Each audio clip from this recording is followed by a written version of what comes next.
With a mission for healthy heroes, our goal is to talk alternatives, talk personal preference, talk about success.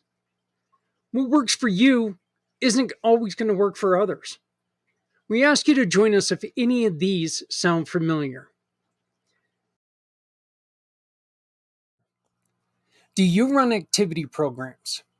Activities like art therapy, music therapy, animal assisted therapy, outdoor adventure programs, sports and fitness programs, gardening and horticulture programs.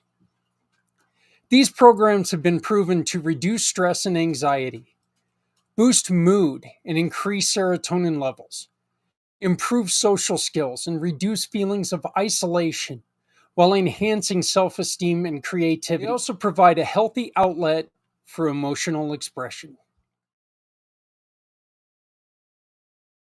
What about a structured or heavily regimented program?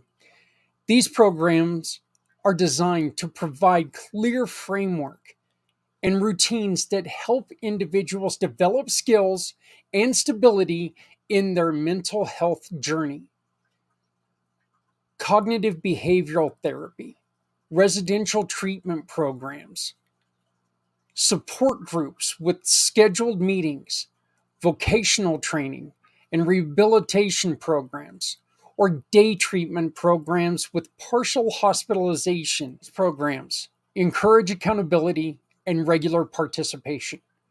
Help individuals establish daily routines for stability. They provide peer support and they reduce isolation.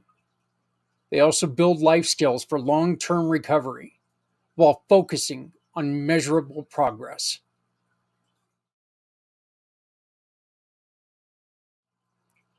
This next one comes with its fair share of controversy: safe, controlled psychedelic treatments. These treatments use psychedelic substances in a controlled environment under medical supervision to address mental health challenges. Psilocybin therapy, MDMA, ketamine therapy, LSD microdosing programs, in therapeutic or ceremonial settings. The benefits are vast, including allowing patients to process deep seated trauma. It improves emotional insight and understanding. It reduces symptoms of anxiety, depression, and PTSD. And it also promotes feelings of connection and empathy while catalyzing long lasting behavior and emotional change. Our final example for this video is mindfulness retreat programs. Mindfulness retreat focus on deep relaxation, meditation, and self-awareness, often in serene and natural settings. Silent meditation retreats, mindful movement retreats, nature-based mindfulness retreats, healing wellness retreats, and mindfulness for trauma programs. They enhance self-awareness and emotional regulation. They reduce stress and improve focus. They boost resilience against depression and anxiety, promote physical relaxation and mental clarity, and encourage spiritual growth and inner peace.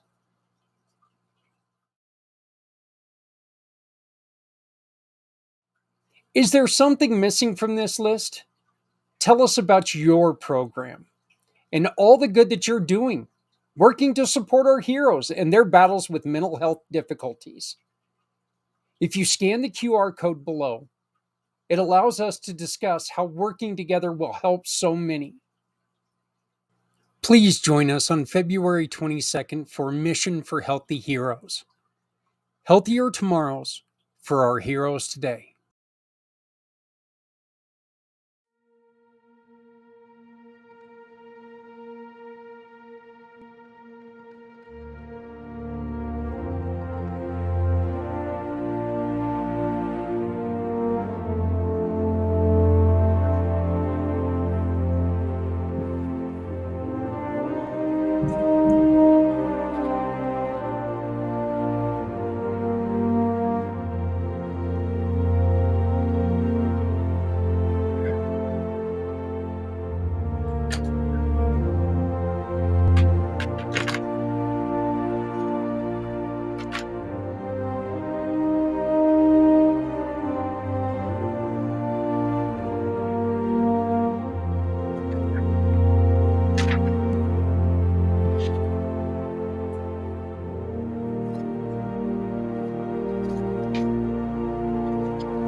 You know, those days when you take and you fall asleep and you only get like 3, 4 hours of sleep, and you wake up and you feel a hell of a lot more refreshed than what you did if you got 8 or 9.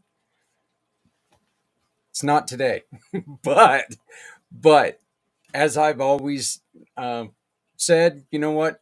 We can't get to the 22nd hour before we get started with the first. Here we are. Welcome to you and welcome to the 2025 Mission for Healthy Heroes.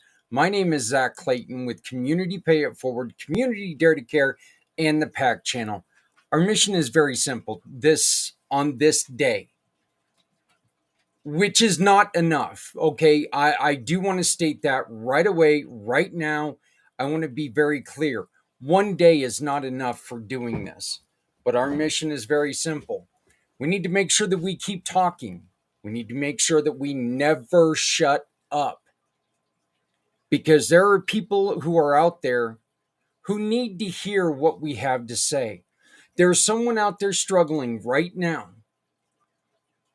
with the situation that one of us has dealt with before.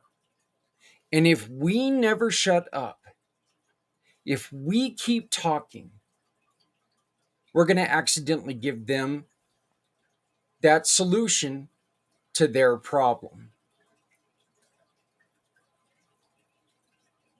It's very, very simple. It's like when you're in line at the grocery store.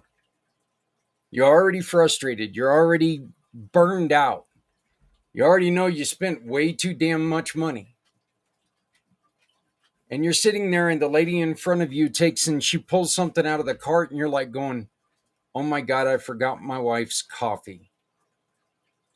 So then you got to take and you go back out and you pick up her coffee. Same concept. It's things that, you know what, may be right in front of you the whole time,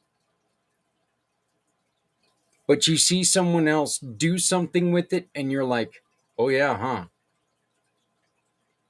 It'll really help you help others. I started this show 4 years ago tonight, February 22nd, 2022 at 2 a.m. I didn't know what I was going to do. I had no idea how it was going to go. I didn't know if we were going to get anything from it. I didn't know if anybody was going to watch. A couple people jumped on board and really, really helped me out.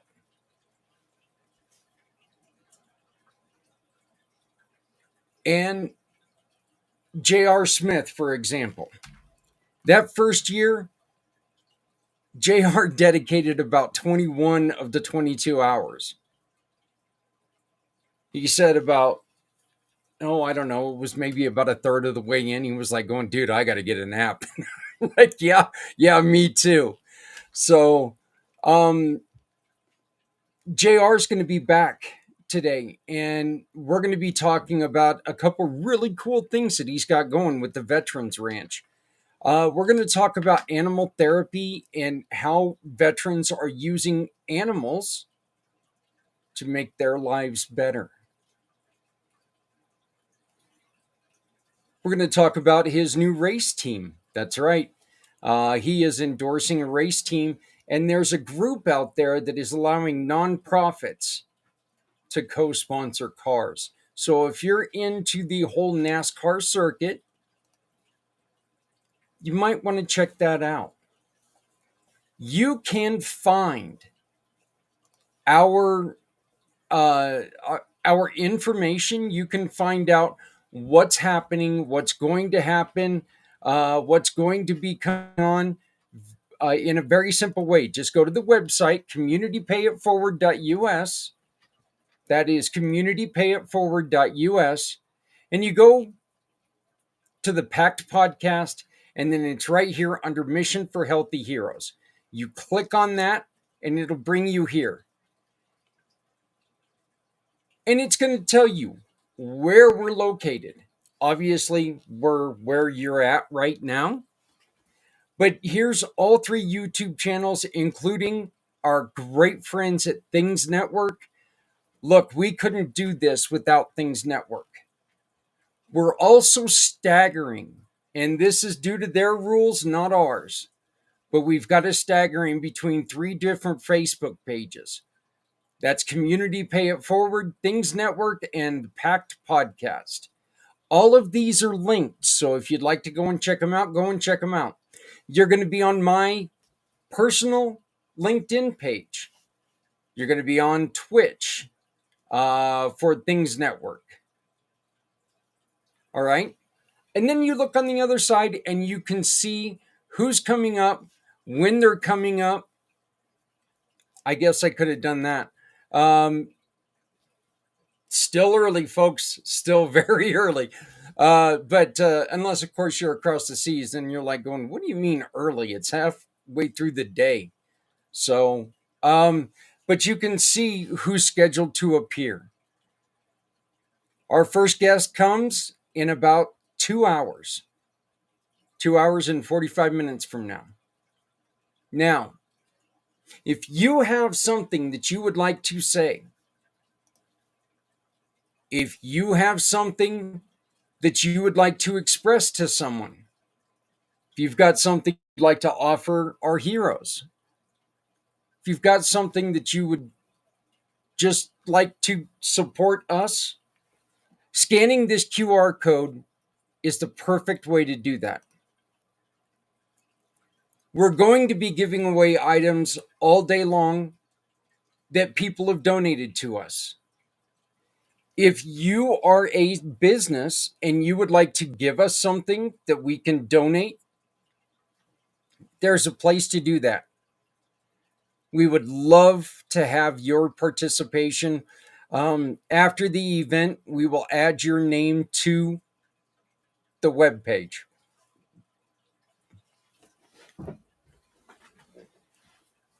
But scan this QR code. Give us your ideas, give us your talking points, see what's going on. No purchase necessary. You do not have to donate to win. We have things like a 1-year subscription to For My Card. What is For My Card? It's a digital business card. It's the digital business card that I use. They're also a giving partner with the Community Pay It Forward family, which means anytime that you purchase a For My Card, you get to donate to someone in the community who has asked us for help, in the community, in the world that has asked us for our help. We've got yoga sessions. We've got a beautiful print that we're going to be giving away. Our old friend, the Rev, we've got his books from the Travel Channel, Legion of Exorcists. We've got his 2 signed books that we're going to be giving away to someone. We've got some Community Pay It Forward t-shirts, Red Friday t-shirts. Remember everyone deployed. All of these things can be yours by simply telling someone, hey, we're here with you. We love you. We support you. You send us a message. We're going to read it on air. And we're going to put you into a drawing. Sometime throughout the day, we're going to pick names out of a hat. And whoever we pick, they're going to get that prize. Like Thomas McNichols. He wanted us to make sure that everybody knows that he says, thank you for your service. So from Thomas McNichol to everyone out there, thank you for your service. Thank you for doing what you did. Thomas, you are in the running for some of these wonderful gifts that our partners, that our sponsors are giving up. Please use the comments, use the chat from whatever you're on, whatever platform you're on. Let's keep this conversation going. If you have something to offer, When it comes to this program, please use the chat. We may send you the code. You can come on and talk to us.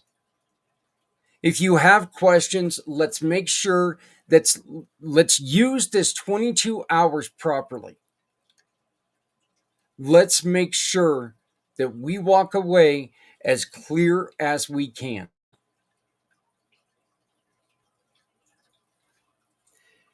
We are going to start this year.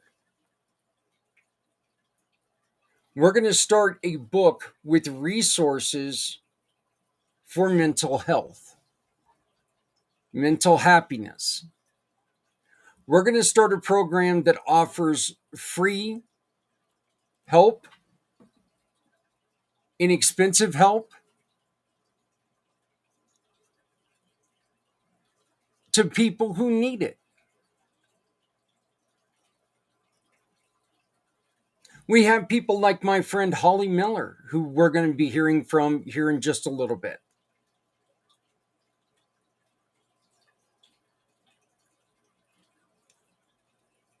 She's got a story, folks, that it rips me apart. She was sexually assaulted when she was a teenager. Her and her friend.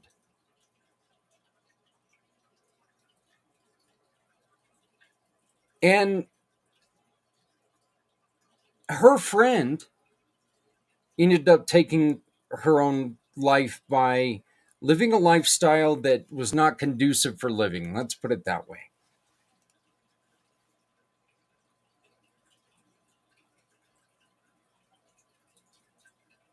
Holly told a story the other day that really, really, I couldn't help but tell her.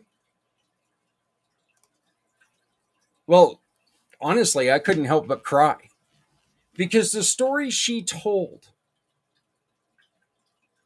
was so strong, was so powerful. And it shows what kind of person she is. And it also shows that if you're able to overcome something like sexual abuse,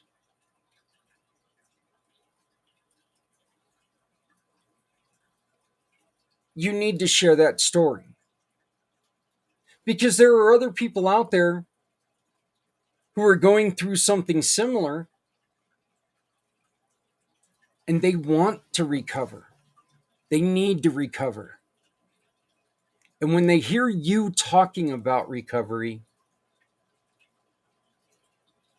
they're going to recover. We'll be playing a story that Holly recorded. We'll be playing that here very shortly. I don't know if you know about my program, Community Pay It Forward, but I'm going to go on ahead and I'm going to pimp it a little bit, if you will. Probably a bad word after talking about sexual exploitation, but please forgive me on that. That was bad taste. The Community Pay It Forward was started after I was run off the road on my motorcycle and I was left in a ditch for over 22 hours. I'm sorry, over 8 hours, not 22 hours. And I ended up with a fractured skull, a busted up face, and a broken neck. I also lost my big toenail and became deaf in my right ear. And man, that toenail hurt. I knew I wasn't going to be able to go back to getting a real man's job. I wasn't going to be able to go back and do things because my life was different. There are times that cognitively, I just don't do well. A lot of you guys have seen that over the last 2 months. My treatments went off course and I suffered dearly.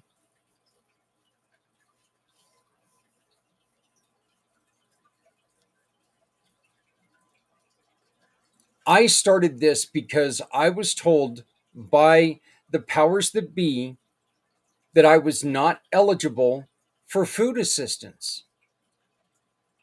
Okay, look, I'm licking windows, laying on the couch because I can't move. And somebody tells me that I can't get food assistance because I made too much money the previous year.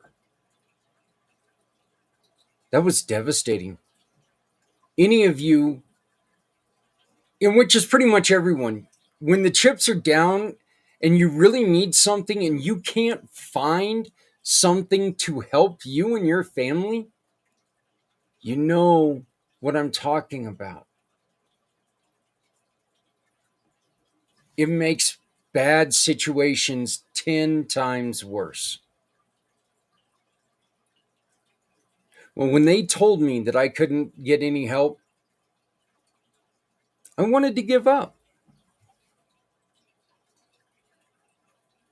Then my son, my youngest boy, Justice, he earned a trip with his high school class to go to Germany, Switzerland, and Austria. We have German ancestry.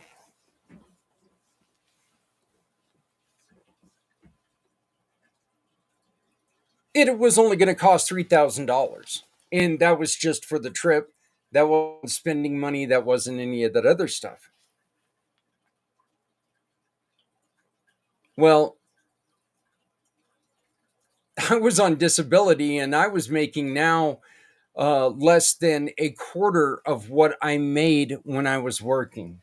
See, I worked 70 hours a week. I wasn't making a great living, but I was making a better living than I had ever had before.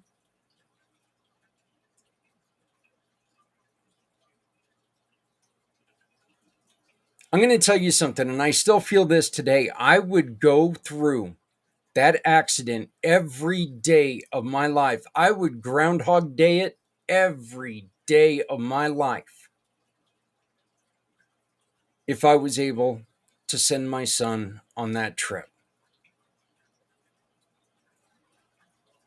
Look, he's going to be turning 24 this year. He's over it.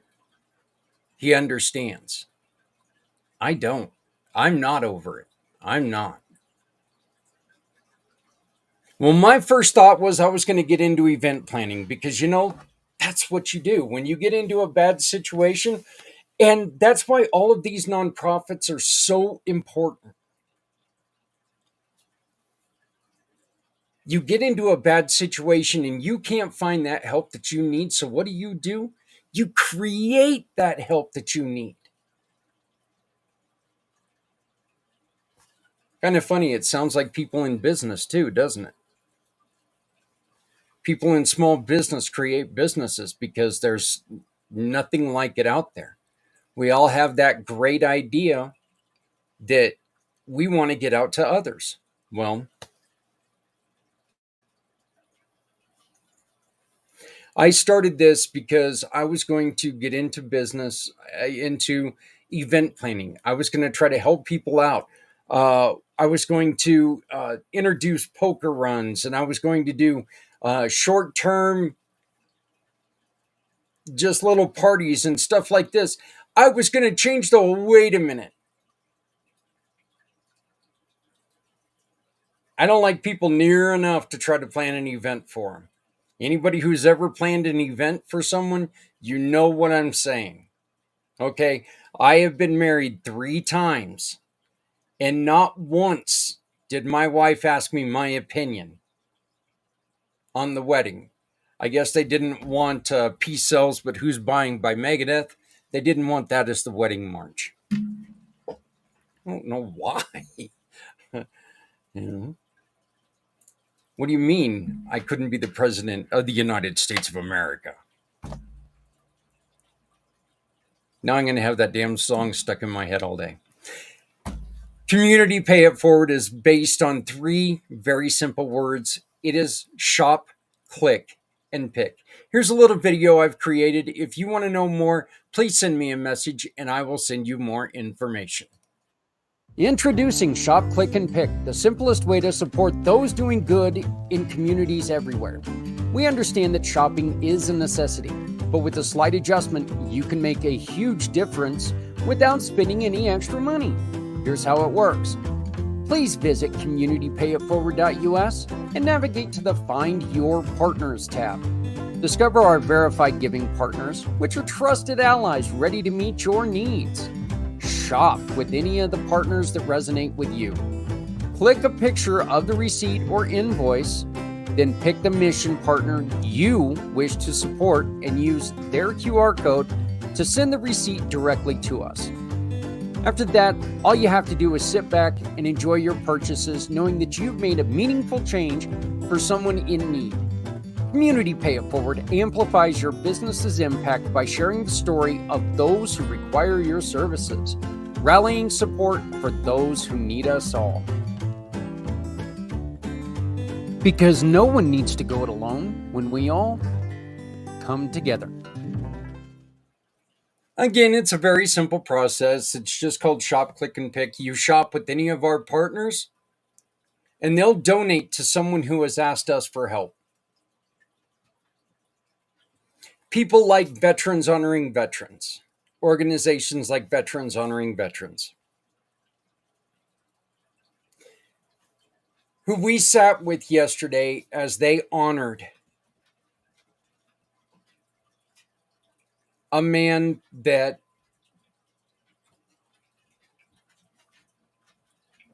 I lost 3 weeks ago Monday.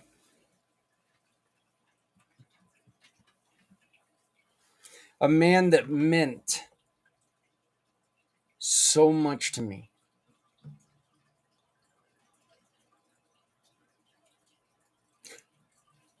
I did not lose him to suicide.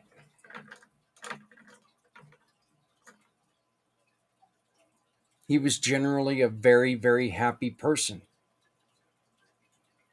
2 tours in Vietnam, sharpshooter,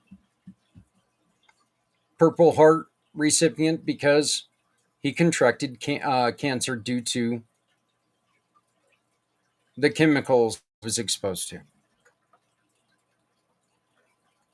He had a long, difficult journey with that cancer. Very long battle with that cancer, and it finally came to an end 3 weeks ago Monday. I'm dedicating this year's show to him. Me personally. What does that mean to anybody else? Probably nothing, but you know what? That's okay. I want you to dedicate this show to whoever you need to.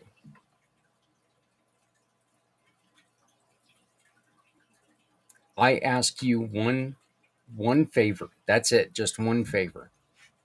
Please dedicate 20 minutes, 22 minutes to watching this show sometime today. We've already had somebody who's watched now for 30 minutes. Thank you for that. I've had a couple people popping on and off. Welcome and thank you.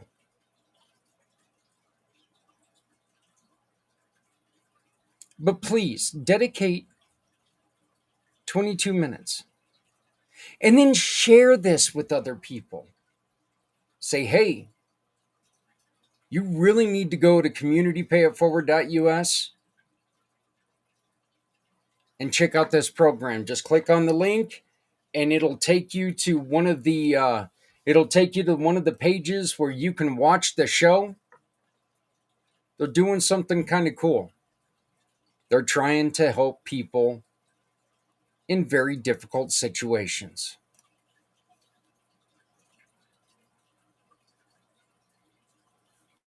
Again, this isn't something that,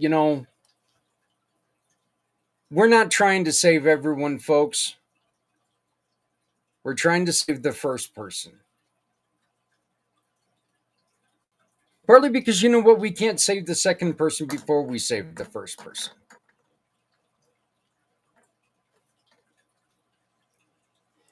In 30 minutes, we are going to get a very unique view from across the pond. A dear friend of my wife's. Hello, Joanne.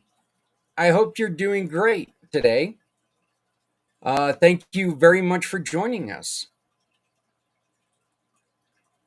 Congratulations on winning the hockey tournament. I kind of was cooking and I forgot it was on. What kind of hockey fan am I, right? Hey, but you know what? We get back to the regular season today, so that's a good thing. But Joanne, thank you very much for joining us from Canada. Please, if you know anybody who has stories to tell, please invite them to come and join us. Anyway, our mission is to help the first person who's out there struggling by giving them every opportunity we know of.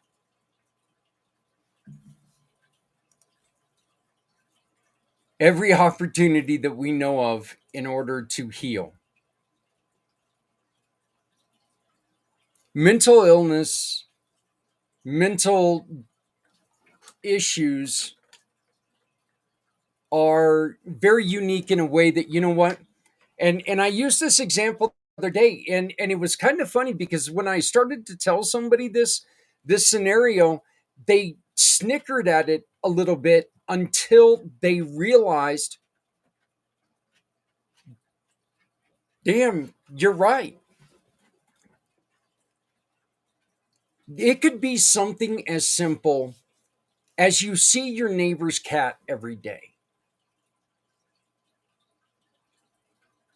and it brings back that loneliness that you have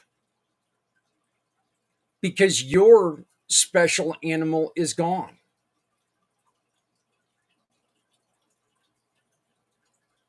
You don't want to tell anybody about this because people are going to look at you like you're crazy. That doesn't make it not a problem.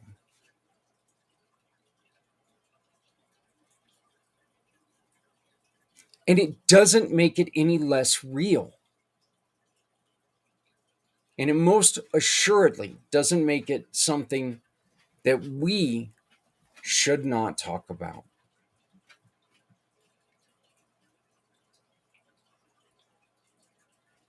So, we are going to be getting a view from across the seas. A dear friend of my wife's, Willow, a part of the Things family. Things is a paranormal network that has been very supportive of everything that we've done. Again, if you'd like to leave a message, scan the QR code, leave a message, leave a donation. You leave a message, you leave a donation, or you offer a donation, whatever, you're in the running for some great gifts that people have donated to us. You for your support to all of our donors. Anyway, Things Network has been a wonderful, wonderful partner in this mission. Jeremy, when I first met Jeremy and I told him about this crazy ambition, he was like going, use my network. And I'm like going, okay, what channel? He said, everything, use it all.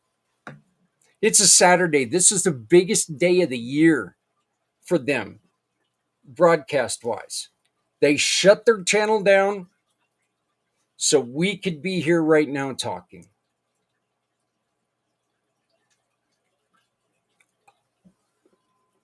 That's dedication to dedication and understanding of a problem. So Willow is part of the Things team, the Things family, and here in what is it, 24 minutes, she and her co-host recorded something. He was in the Royal Air Force, yet understands what we're talking about. We are going to hear from a lot of veterans today, a lot of veteran centric, but this is not about veterans only. Honestly, this is not even about heroes only.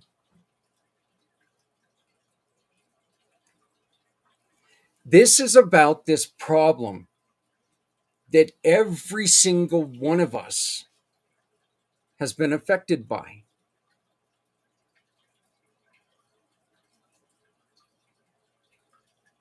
There's been that time in your life when something is bringing you down, but you didn't want to say anything. You were afraid of being ostracized. There's been that time that something's happened that you just can't find your way out of the doldrums. Here's a chance to spread how you finally got yourself out of it. Here's a chance for you to ask the question, hey, no judgment. Hey, has anybody ever dealt with something like this? Let us help. Let our wonderful viewers help. Let our panels help.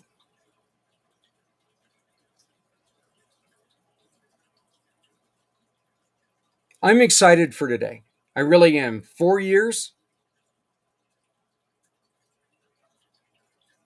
you know, and 4 years of honestly success, because we've been able to hear some great stories. Stories of success. Great stories of success.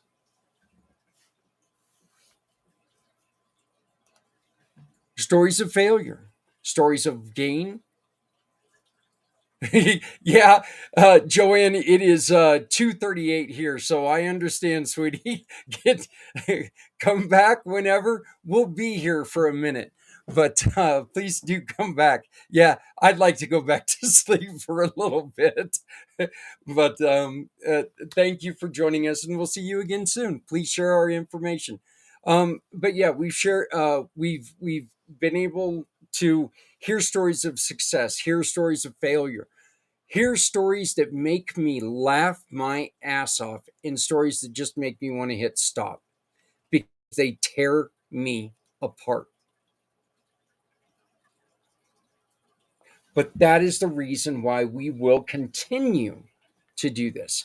And we are able to continue to do this because we've got, wow, did you do this? Thank God I'm doing this drunk, apparently. We are able to continue to do this because we have proud sponsors like Veteran Biz Connect, who stepped up, seen what we're doing, and they're like, you know what, we want to be part of this. So I want to thank you to Todd C. Long, who will be joining us later on this afternoon. Wonderful organization that is focused on business owners that are veterans and those who support veterans. Todd will be on, I believe it's at 6 o'clock. He's on in the 14th hour. So by then I ought to be able to.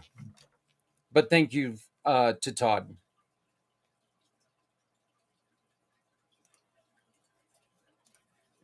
Again, make comments and get yourself in the running for some great prizes. No purchase necessary. Scan the QR code, send us a message. Send everyone out there a message. Send us a question. Say, I would really appreciate it if you didn't put my name out there. And ask the question, and maybe we can come up with the answer that you need. One of the people who has been with us for a couple of years but was not able to join us today due to prior commitments is my dear friend. Where'd it go? Is my dear friend Holly Miller. But she did record this video in support of what we're doing. So here is a video with Holly Miller.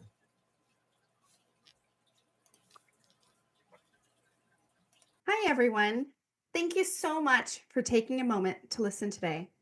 I am truly honored to be a part of this podcast, especially as we come together to honor our veterans, the brave men and women who have sacrificed so much for the freedoms that we enjoy today. This cause is very close to my heart, as both of my parents proudly served in the military. My dad, a Marine, hoorah, right out of Camp Pendleton in Southern California, will be turning 89 this April. He was in the infantry unit, and as luck would have it, my dad never had to fire his weapon at the enemy, though I am certain many of his friends did. He's a veteran of the Korean War, and while he doesn't speak a lot about his time in the service, it is clear that those years shaped the man he is today. That is, unless you get him in front of another veteran with a beer in his hand. And then, let me just tell you, those stories fly like old friends picking up right where they left off. My mom, on the other hand, she has always been more open about her time in the Air Force during the Vietnam War. She served in the All-Women's Air Force Band, or the WAF Band, as we call it. This incredible group of women traveled the world playing for kings and queens and welcoming troops home from their tours. For years, their contributions went unrecognized when the military disbanded the group in the early 60s and buried their existence. But these women persevered, and by the late 80s, they had reclaimed their rightful place in history. I was lucky enough to attend several of their reunions as they got together each year to play. It was so magical that these women would get together and we just watched them play. They are just living proof of the power of resilience, community, and music. My mom, now 85, still plays professionally. She even started her own symphony in our hometown nearly 30 years ago, and she continues to inspire me every day. Today, as we reflect on the staggering reality that 22 veterans die each day by suicide, I want to take a moment to honor you, to every veteran listening, and to everyone feeling lost or overwhelmed. You are uniquely you, and you are here for a reason. Your life matters. Please know that there is always hope, always help, and always someone who cares.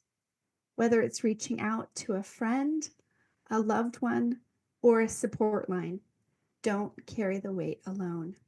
To all of you who have served and to the families who stand beside them, thank you. Thank you so much. Your courage, your sacrifice, and your unwavering commitment. You are seen, you are loved, and you are appreciated more than words can ever express. Semper Fi, and God bless.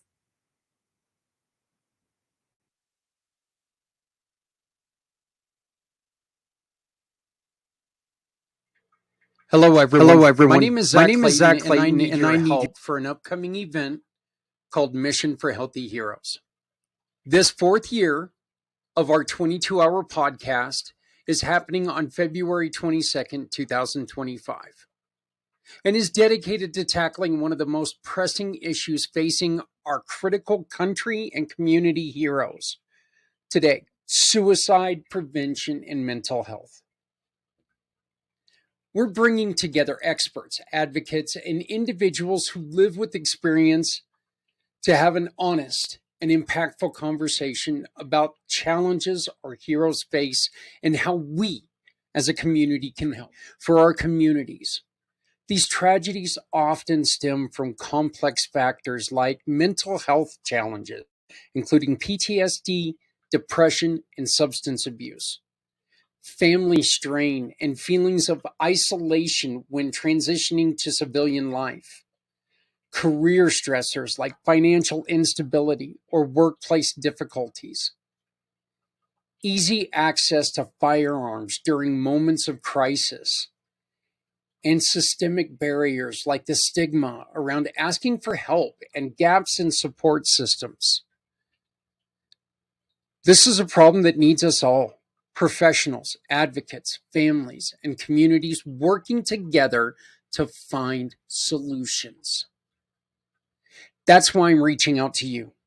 We're looking for guest speakers to join this important conversation.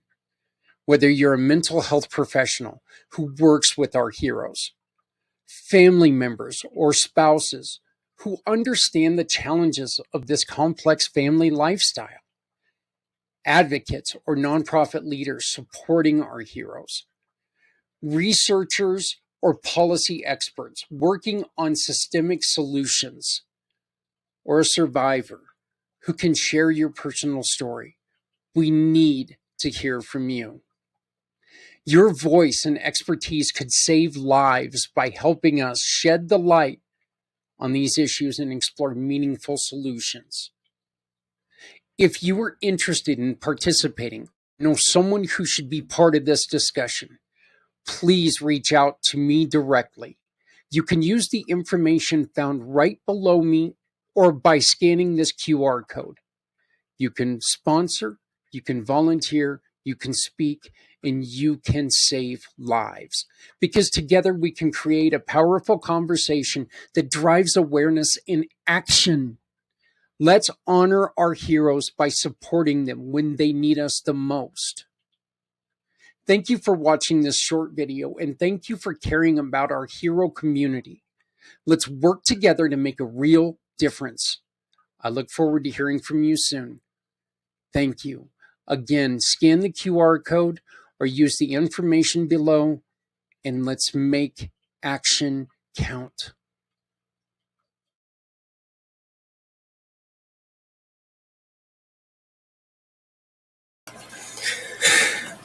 Once again, very, very simple program.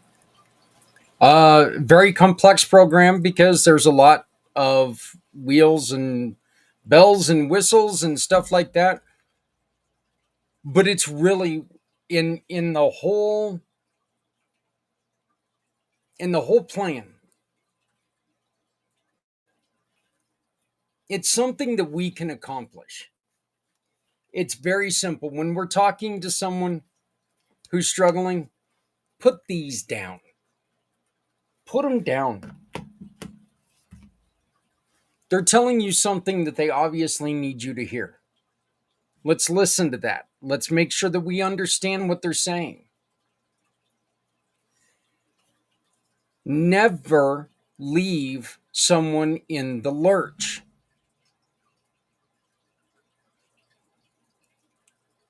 It is okay to say, can I find somebody who's better suited to help you?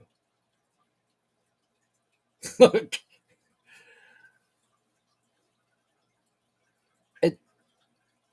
being there for someone sounds like it's easy.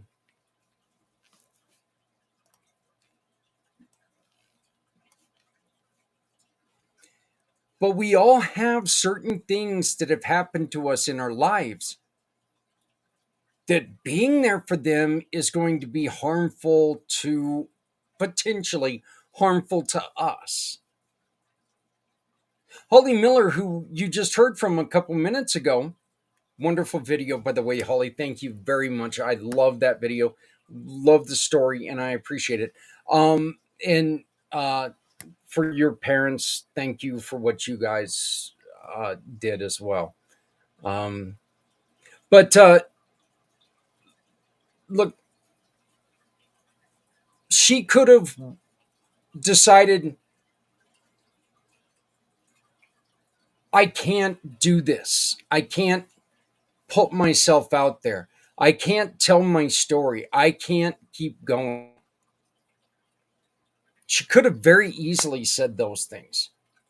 That's not what she did. She put herself out there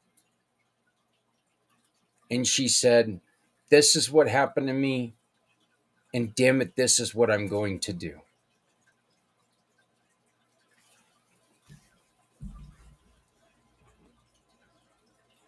Not everybody can do that, and we understand that. But you know what? We need to find the resources to save people's lives. If you're talking to somebody and you hear that they are really struggling, that's the reason why we are going to work on building this resource. I'm going to ask a huge favor of you. If you know of somebody who's going to offer support, have them contact me. Yes, we are going to have ground rules. We're going to have, you know, people have got to be able to come in and find the ability to get the help that they need.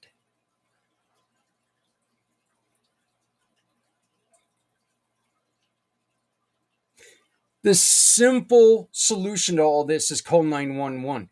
But none of us want to call 911 on anyone. I'm not going to say none of us, and I'm not going to say don't want to call on anyone. Calling 911 on certain people, okay, all right.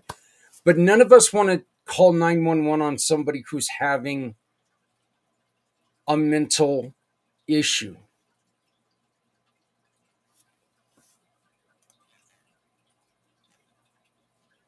Good morning, Scott. I cannot wait for your segment this morning, 9 p.m. Eastern time. Scott is also part of the Things family. Love seeing him. Wonderful story. Scott was here on our first year.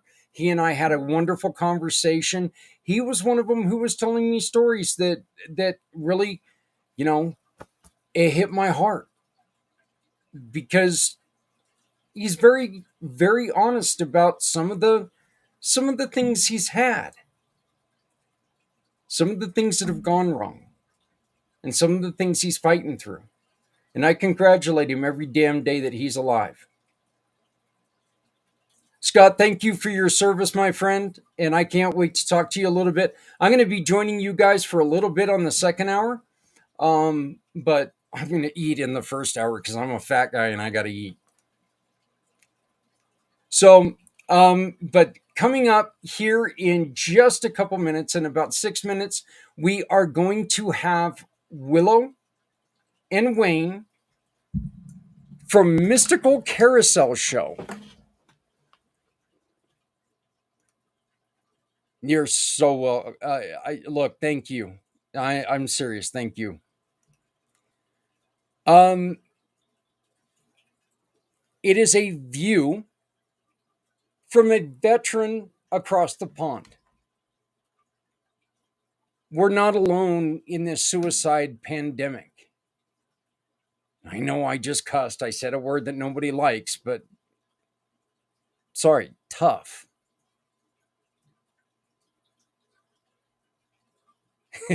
I love it. It's just tough. Pandemic is what we're going to use because there are too many people who are taking their own lives every year. We lose so many people, and it doesn't have to be this way. And that's the reason why people like Scott is going to be joining us later today, and he's going to be talking about some of the problems that exist. And hopefully we're going to find some of the solutions that we as a community, veterans, civilians, first responders, law enforcement, teachers, whatever, dentists, apparently they've got a high suicide rate. I think I would too if I had to dig in people's mouths every day.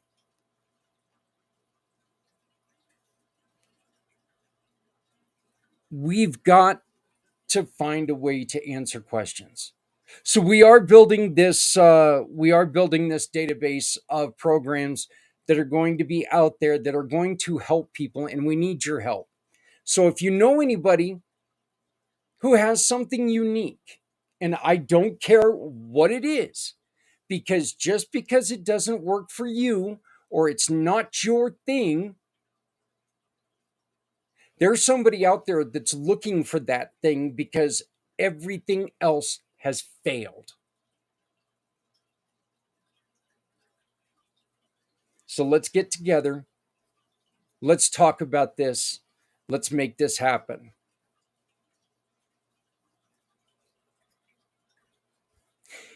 We're getting to the top of the hour, and I really want to thank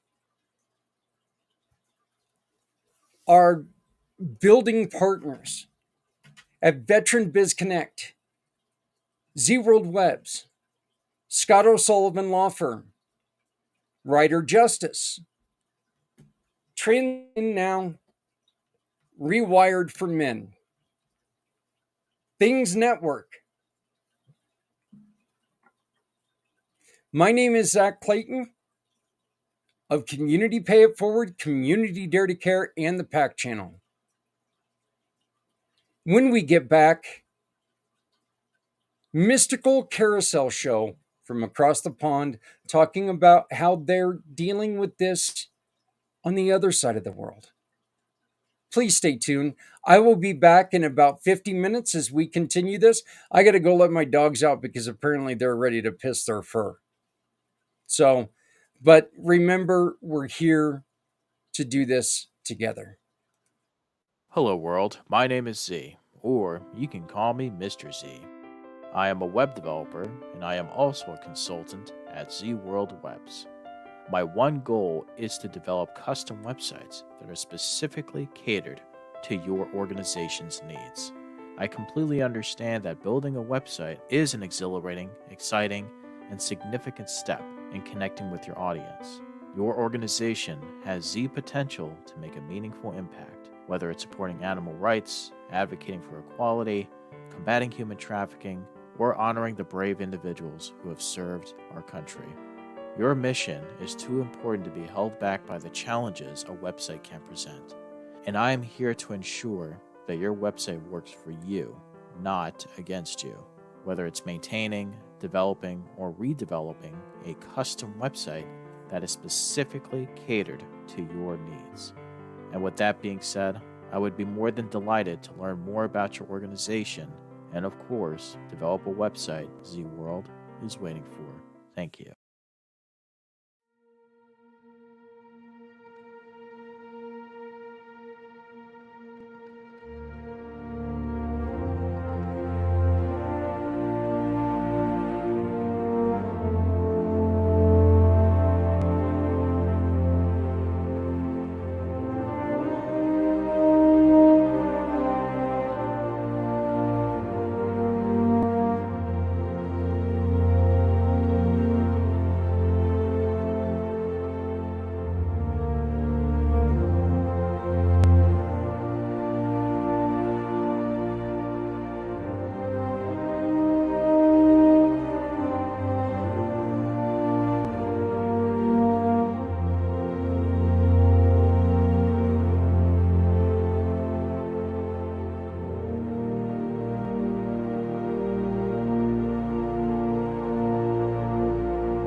guys. Hello, everyone. Welcome to NNW Multiverse Network Special. Now, the event we are supporting is Zach Clayton, who every year does a 22-hour event for veterans and suicide awareness. Now, myself and Wayne did it last year and gave them support. So again, I thought this year we'll do the same again. So obviously, guys, this will be a serious one. And we will be talking because Wayne himself has been a veteran. And I have got a big thing about suicide awareness because I've always had a good few friends who have lost lives to suicide. So suicide is really something that's really close to my heart. So we're just doing this. This is pre-recorded, guys. So, Mr. Wayne, how are you? I'm good, thank you very much. Here we are again. Time flies round again. It does. It does. So, Wayne, do you want to tell everybody about yourself and your time as a veteran? Yeah, with a lot of people sort of my age now, when we were younger and we left school, a lot of people in sort of my area, we all sort of leaned towards joining the military when we left school. Having been living in a garrison town, we got the strong military presence here in Colchester, so sort of heading towards the military was always a thing. But I was always into aircraft, and so the Royal Air Force was the destination for me. But when I left school, I was too young, so I had to sort of have a year filler.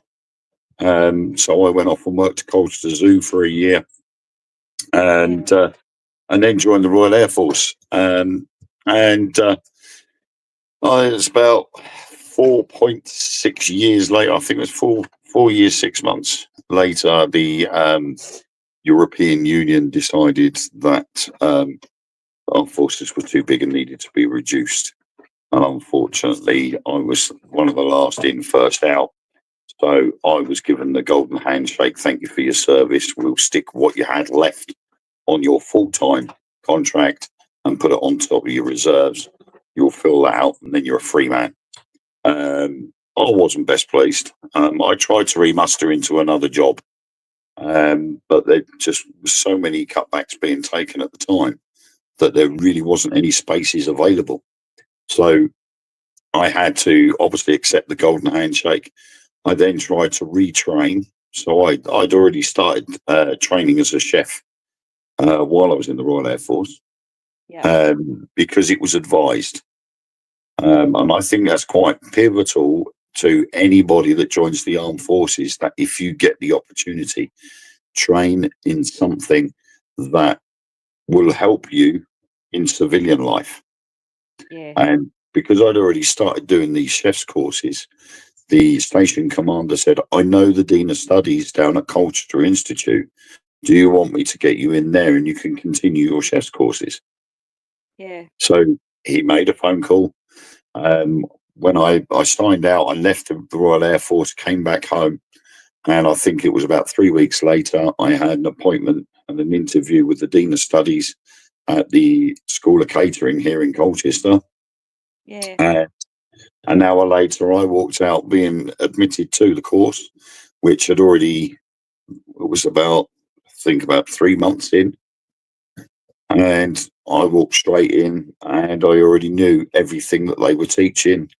And I made it through to the end of year exams, knowing everything that they were teaching us anyway, not realizing that I'd already done the equivalent of the 706-1, which is the first year chef's qualification in the Royal Air Force. So I'd already done the qualification, but because I hadn't gone through the normal City and Guilds channel, when it came to it, it was easy as pie for me to do. So I got the first year done. And then I started the process of reapplying the Royal Air Force, because my way of thinking was that if you're going to have a field kitchen, the last thing you want is a civilian catering firm going out into a field into the field and cooking for 2,000, 3,000 troops. Yeah. But when I went to reapply, there was, I think, 38 applicants, and there was only 16 vacancies. And most of the applicants were more qualified and more experienced than I was. So I just turned around and said, that's it. I'm not even going to try, because they're going to pick the more experienced and more qualified than I am. So I sort of, my Royal Air Force return sort of shot down. So I went back into Civvy Street. I literally went from hotels and pubs and restaurants. I then eventually ended up working at a mental health hospital here in Colchester, working in the catering unit. I became the head chef there up until 1998 when it closed. And then sort of my catering career sort of stopped. I got a bit annoyed and fed up with it, and I started going off in different directions, because when I was working at the hospital, that was guaranteed hours. I had every weekend off. I'd get up at 6, be at work for 7, work through to 2 in the afternoon, and then I had the rest of the day free, and that suited me fine. When the hospital closed down, they offered me another job, but it was a huge wage drop as well. And I'm like, no, I'm not working for that sort of wage. I'm sorry. And I left. I took the redundancy and went. And then it sort of stagnated. I was going from one job to another. But eventually I ended up working on the coaches. I had an accident in 2000. I had an accident in 2000 where I damaged my back.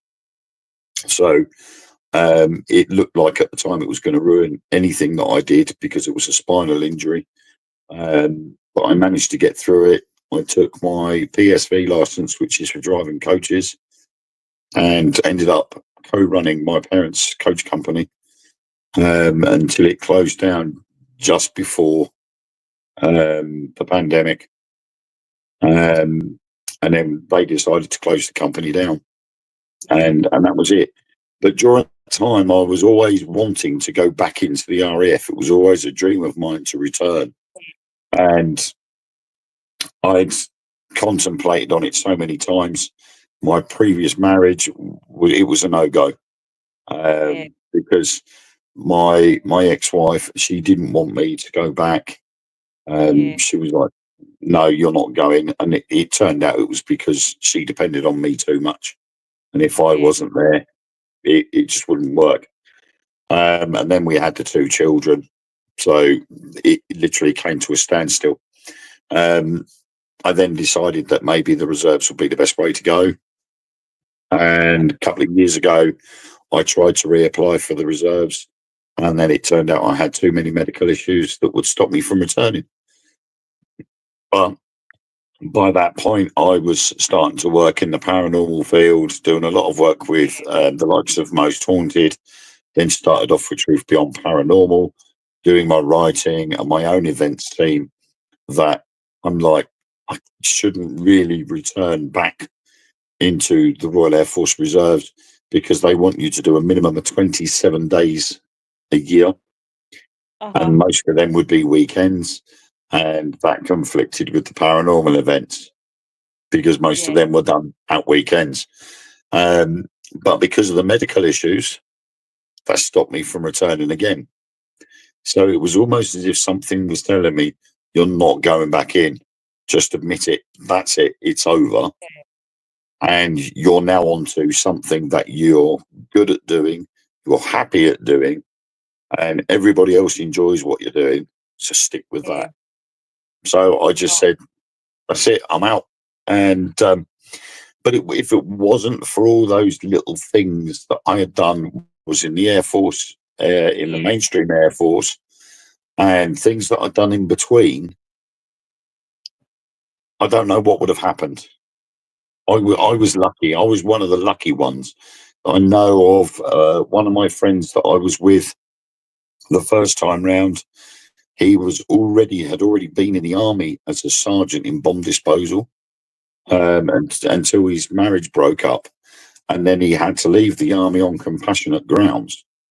He then sorted himself out and joined the Royal Air Force, and he ended up being in the same flight as me.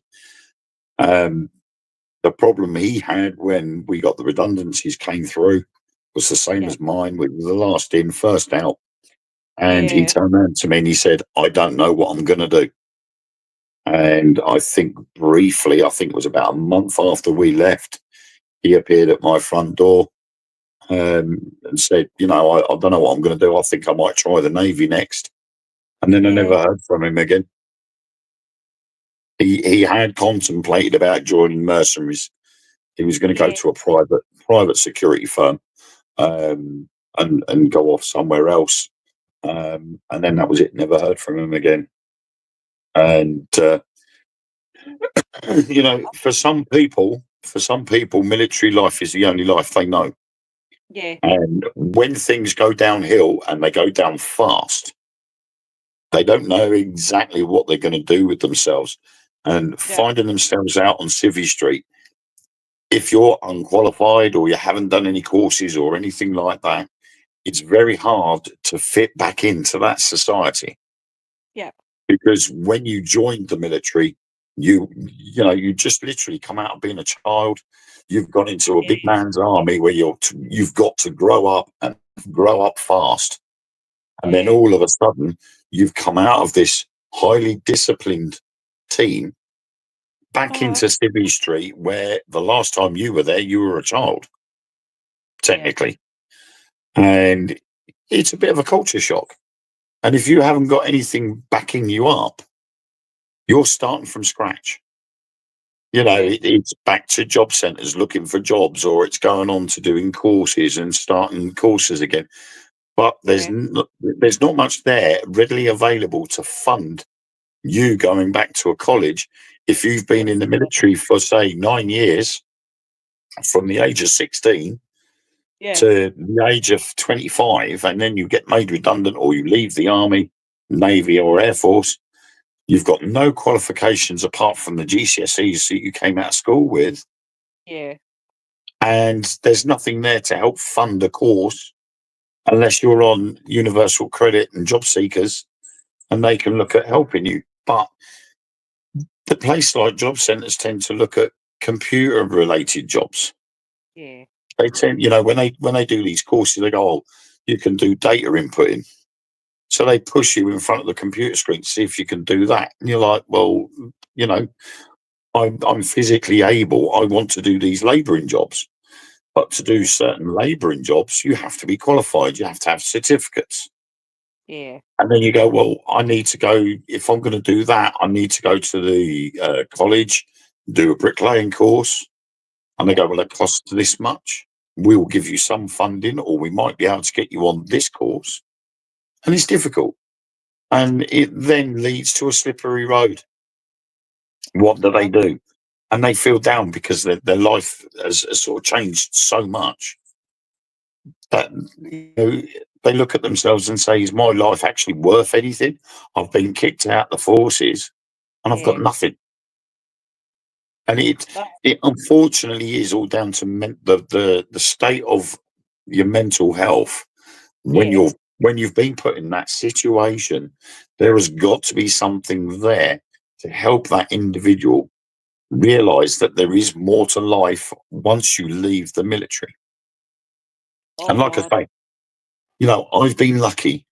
I literally left the armed forces and I fell flat on my feet running. And I was literally straight in one job, out of another, in another, out of another. And it was constant. I'd never been unemployed for more than 2 weeks. So I was one of the lucky ones. But for one of the lucky ones, there are hundreds of unlucky ones that don't fall flat on their feet. They fall flat on their backsides and they struggle, and they're the ones that need the help. Oh God, yeah. I can't even begin to imagine but what people that's been in the forces go through, especially when you could be sent away to places like Iraq, Afghan, places like that. You could be away for months at a time. You're isolated. Yeah. You don't have your family. It's not like you can just pop down and say hello to see them or anything like that. So I couldn't imagine how your mindset goes from having your family and having everything to being isolated to then being out the army and trying to Yeah. fit back into that life and trying to fit. And I suppose it's about fitting among like your family and your friends again. It's trying to, and it's not just that. Like there's a lot of veterans I've spoke to who have PTSD and things like that, so they have the nightmares of what they've seen and things Yeah. like that. So you've got all that to deal with and on top of trying to adjust. And then the society that we live in today, where there's no many jobs out there for people like this came out the army, and I think there should be that, at least that given chance to give those people like yourselves Yeah. that have been in the forces for a number of years, a chance to Um, do more things and learn more I things. don't. I don't think it should be a number of years. I think it should be anybody that serves in the military that has gone through their basic training and trade training and then being assigned a unit.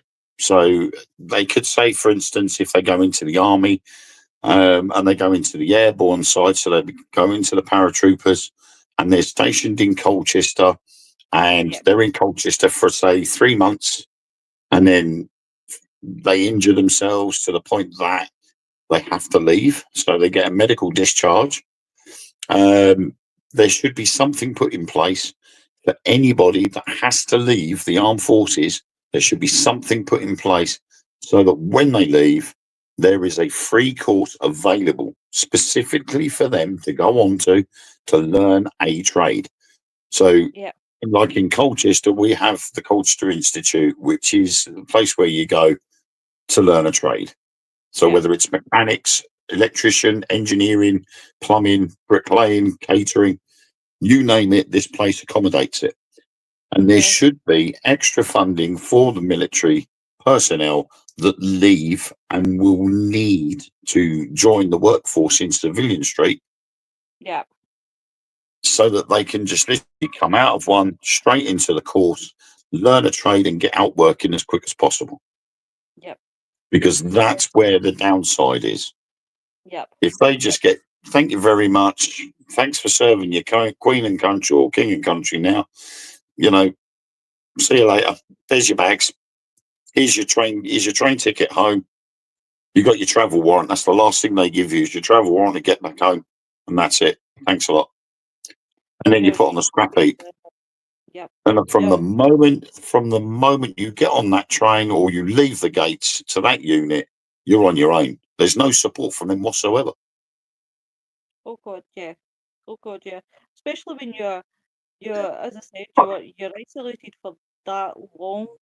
You you become accustomed to what's round about you, and to go Mm. for, I suppose, the comparison, when people serve so many years in prison and then they come out, they find it hard to adjust. But then you Yes. look at you find that as well, a lot of these veterans who have served Queen, obviously she's not here anymore, God love her, King and Country. It's alright, folks, we're still getting used to saying King and Country instead of Queen and To be Country. honest, I think with most veterans it would still be Queen and Country. Well, Queen and Country, you know, these people also, you find them out in the streets. Like, you find, we touched a bit on homelessness in the Yep. last time, and, the amount of people who, we see homeless all the time. It's everywhere. It doesn't matter whether it's UK, America, or whatever. And obviously, most of them are veterans. Um, sad reality is these are the people that need the help the most, because these are the people who've been out, on the forefront, Yep. that have fought for everything. Even what makes me really, really, really sad is when it comes to Poppy Day, and you don't see many people wearing poppies anymore for whatever reason. Yeah, And it has been on the decline.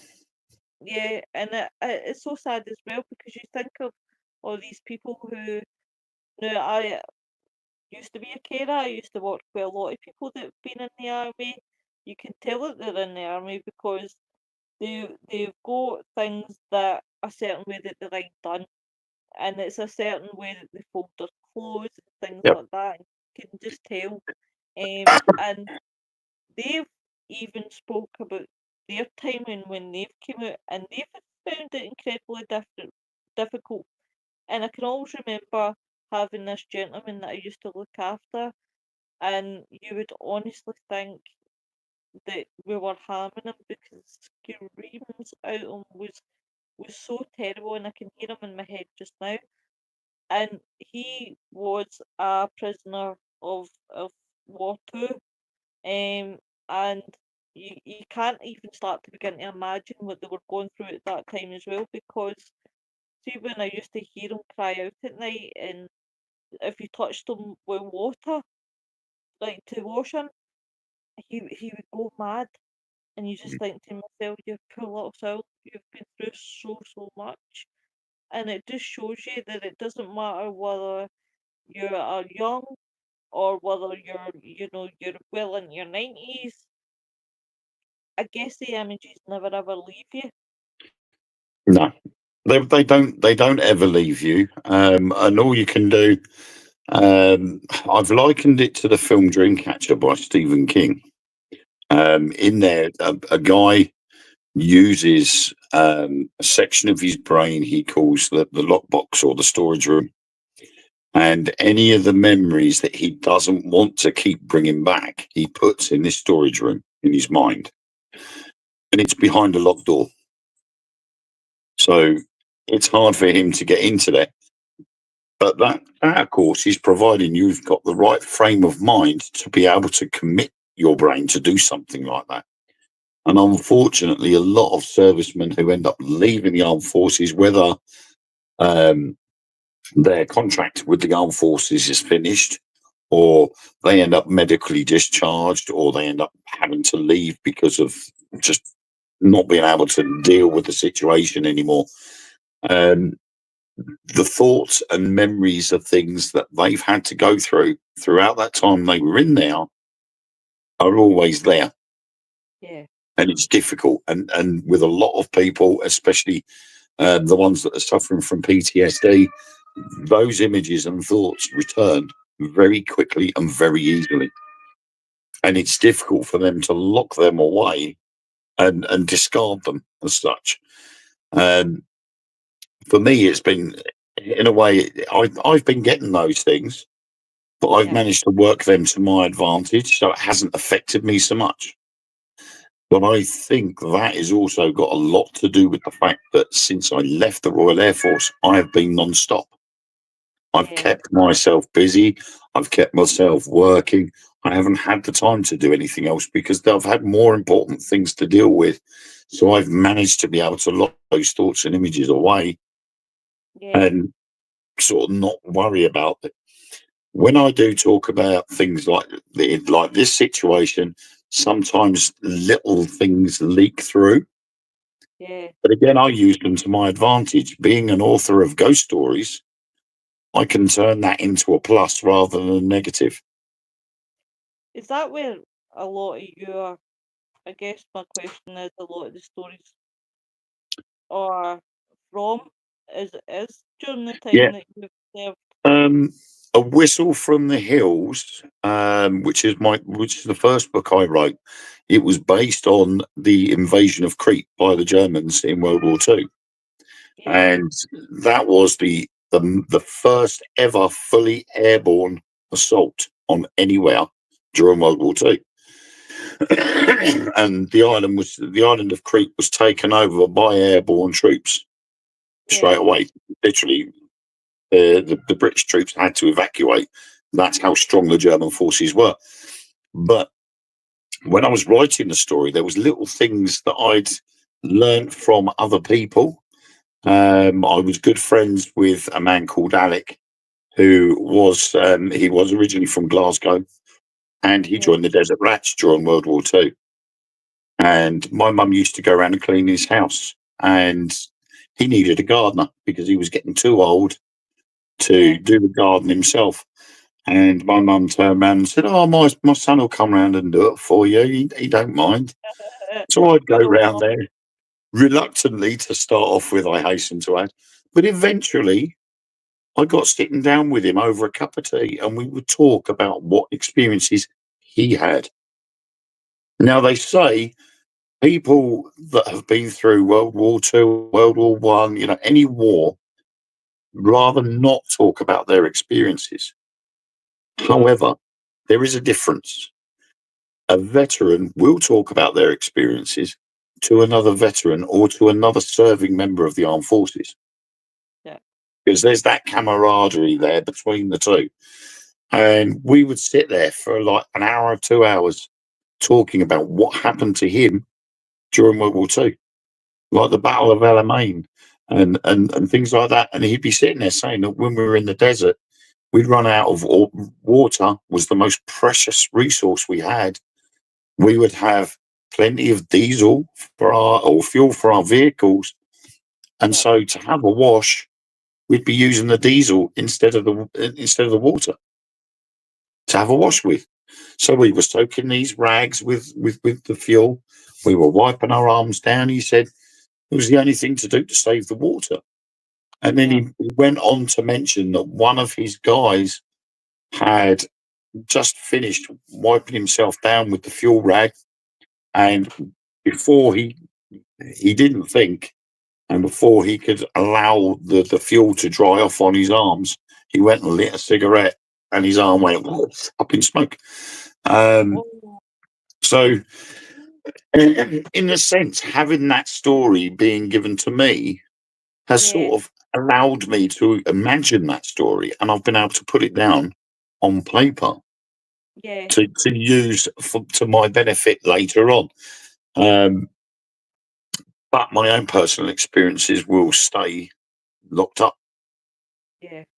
because I think if I was to actually sort of go into depth and describe some of the things that I may have heard or seen, I don't think they're the sort of thing I could put down on paper, regardless of the fact that I write ghost stories and horror stories. Yeah. For me, they're too personal, so they would stay locked up. But what I might sort of look at doing is sort of base things on those experiences.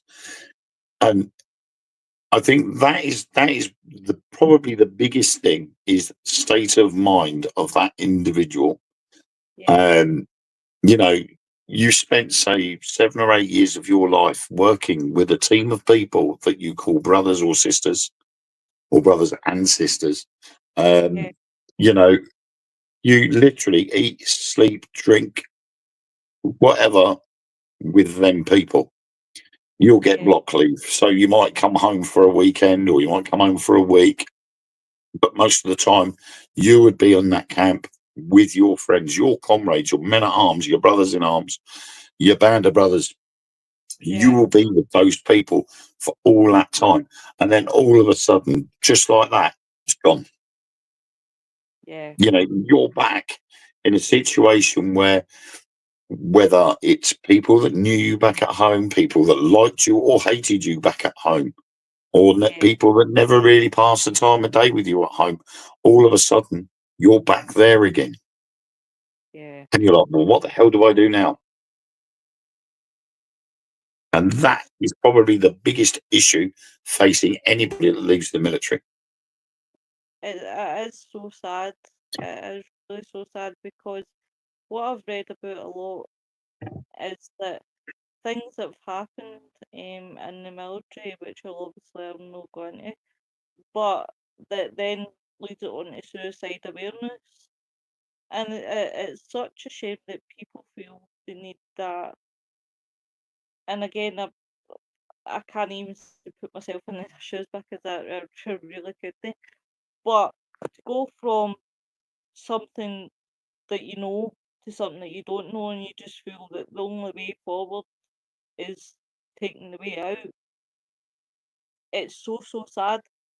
And I think with the army, it's men don't cry, men don't show emotions, and then it becomes too much for them.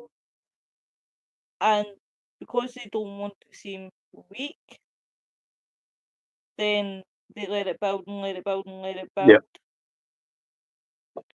I would hope in the 21st century, I don't know what it would be like now in the army, 21st century, but I feel like there should be that again, as we've always discussed about the aftercare veterans.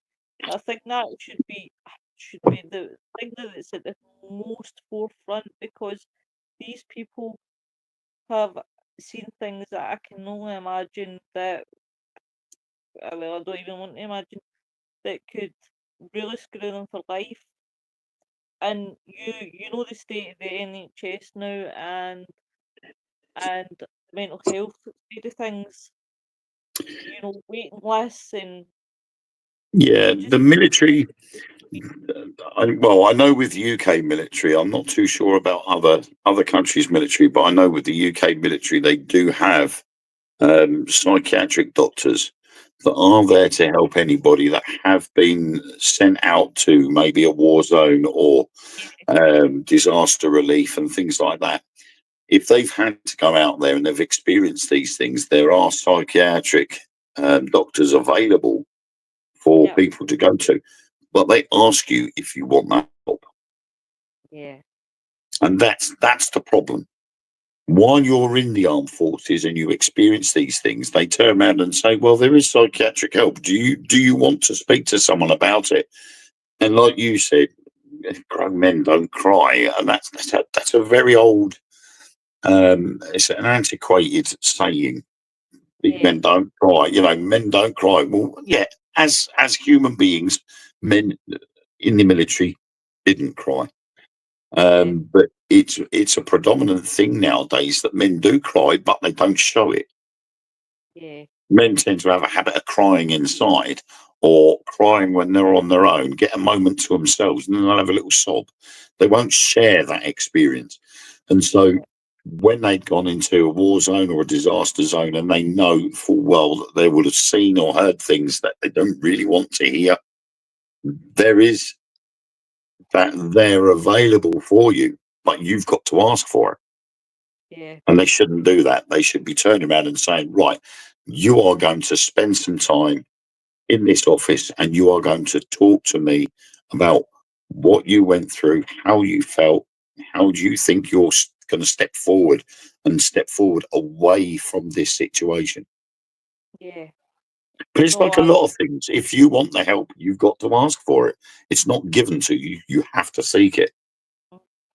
and I mean, if there is any veterans who is watching this, whether they're ex-veterans, whether they're still veterans and things like that, what we always encourage guys is, please, please, please, always seek help. There can be things out there that can be done, guys. There is not only one way things. I mean, you look at Wayne, and I hope you have listened to Wayne, and how he managed to cope from obviously having the military life to now. But please, guys, always reach out, and it's to women as well, because I can imagine in the military, I don't want to feel like this is just one-sided, but there's women out there too that experience the same thing. And even you ladies, please reach out. There is help out there. There Yeah. is a lot that you can do. I just feel that the government, so that YouTube can't catch me out, um, should do more for these people, Yeah. because at the end of the day, these I do apologise. That is the family. Um, as I said, there is a lot more that they should be doing, because Yeah. at the end of the day, you know, these people have got a lot more bottle. Because personally, I always wanted to join the military, but I was never allowed because the experiences that my uncle had when he was in the military. And do you know what? My uncle would have said, God rest his soul, he was so dedicated to the military. He would have even said, still go and do it, Yeah. because that he loved it. He thought it was brilliant. Um, and I could talk openly about this. My uncle, obviously, he was in the military, and he was getting beat up by a sergeant. Now, everybody knows that it's no uncommon what goes on behind the doors of the military. And because he was so committed to what he was doing, and he just couldn't adjust to life outside, he Yeah. took an office job as a bribe. Now, this left him with epilepsy. Now, this is where he'll probably strike me down for lightning with saying this, but I'm not saying that there was a possibility that he could still be here, because you never know in life when your time is. So I can't call it and say could still be here today, because I don't know that. He obviously obtained epilepsy with all the beatings, and he never took his medication. And when he was 37, 38, my uncle passed away. He took a big seizure, and that was the end of him. But what always made me laugh, guys, is now in the military, I I don't know if it's still done now. Probably they get the license, they get their driving license, and get taught how to drive and things like that. Well, my uncle used to get my dad to ship him here, there, everywhere. Like, honestly, right? Used to drive my dad nuts. But when they were clearing my uncle's stuff out, they found that he had a driving license, and no one in the family knew my uncle could drive, and that was Yeah. the military that taught him that. Within the military, if you do drive on base, and you are then allowed to, you pass a test on base, but then if you have to go from one base to another, you have got a license that allows you to use that vehicle from one base to another Yeah, on public highways. And it's very similar to having the license for a rifle, license for a gas mask. You have to yeah, be certified to be able to use those things. And with military vehicles, it's the same thing again. So you'd be able to drive on a public road, but that's for military purposes only. yeah. I mean, So he would have had it, but he wouldn't have been able to have used it as a civilian.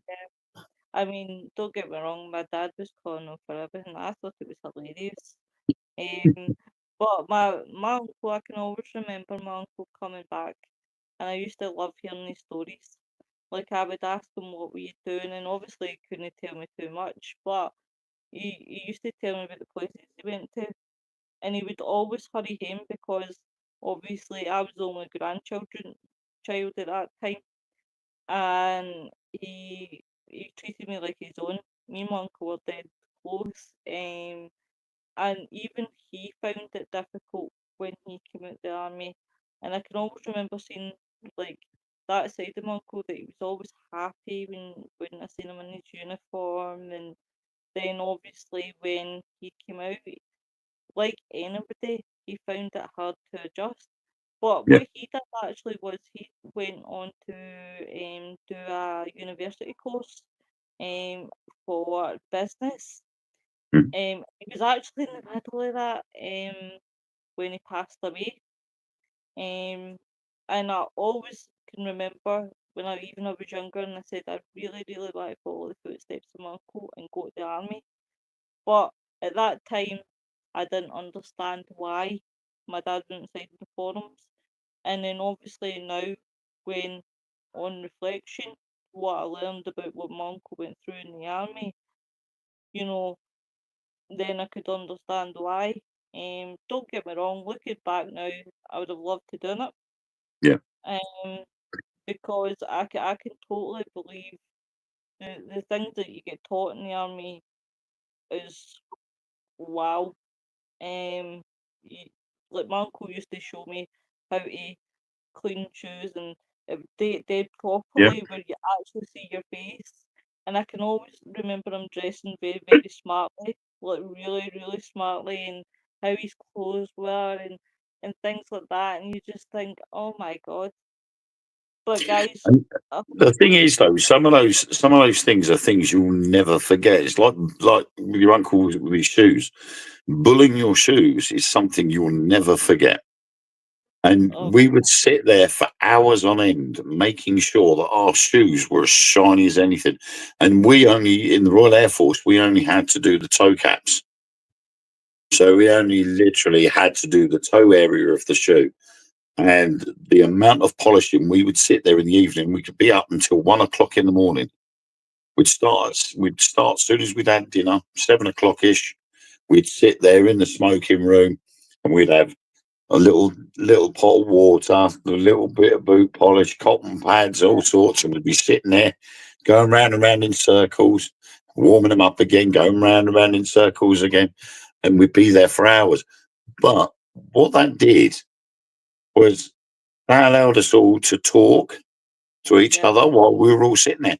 And there could be like 8 of us in this room all at the same time.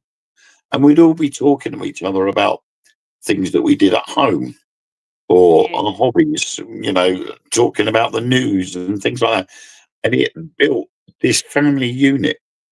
Those 8 people gelled as a family. And that'll be where your expression, the band of brothers or and so on, comes from, was the fact that those people were family. oh god, yeah. And it's they're things that you will never forget. And for years after I left the Royal Air Force, I was still bullying my shoes because it gave me something to do in my spare time. Did you find it even hard to adapt when, say, you have a routine where you have to wake up at a certain time, and did you find for a while you were waking up at the same time every morning, and then We had during recruit training, we had something called Reveille, yeah, and bang on 10 to 6 in the morning, we had a speaker in all the dorm rooms, and right, you could have about 10, 12 people in each dorm, and each floor had 4 dorms, and yeah, there'd be a speaker at either end of the dorm room. And at 10 to 6 every morning, Reveille was called, and it was high decibel. It was really, really loud. And after a while, you got used to it. yeah, And back then, we didn't have mobile phones. We had breeze blocks, so nobody had mobile phones. But some of us had little alarm clocks with us, little wind up ones, because you didn't have power plugs nearby. They were all in sort of like the shower blocks and things like that to have shaves. yeah, And so you'd have the odd few people with wind up clocks, but others, the rest of us, we had to rely on that Reveille call in the morning. And you would yeah, wake up, you'd hear Reveille, Reveille. Come on, everybody, let's get up 10 to 6, Reveille, Reveille. And everybody be up like a shot. uh-huh, And the first thing is everybody would get up out of bed, and the first place, bathroom. yeah, That's your first protocol. You have your bathroom, you get in the bathroom, go to the toilet, have your wash, shower, whatever, get back into your uniforms and straight off down for breakfast. yeah, And you didn't get much time.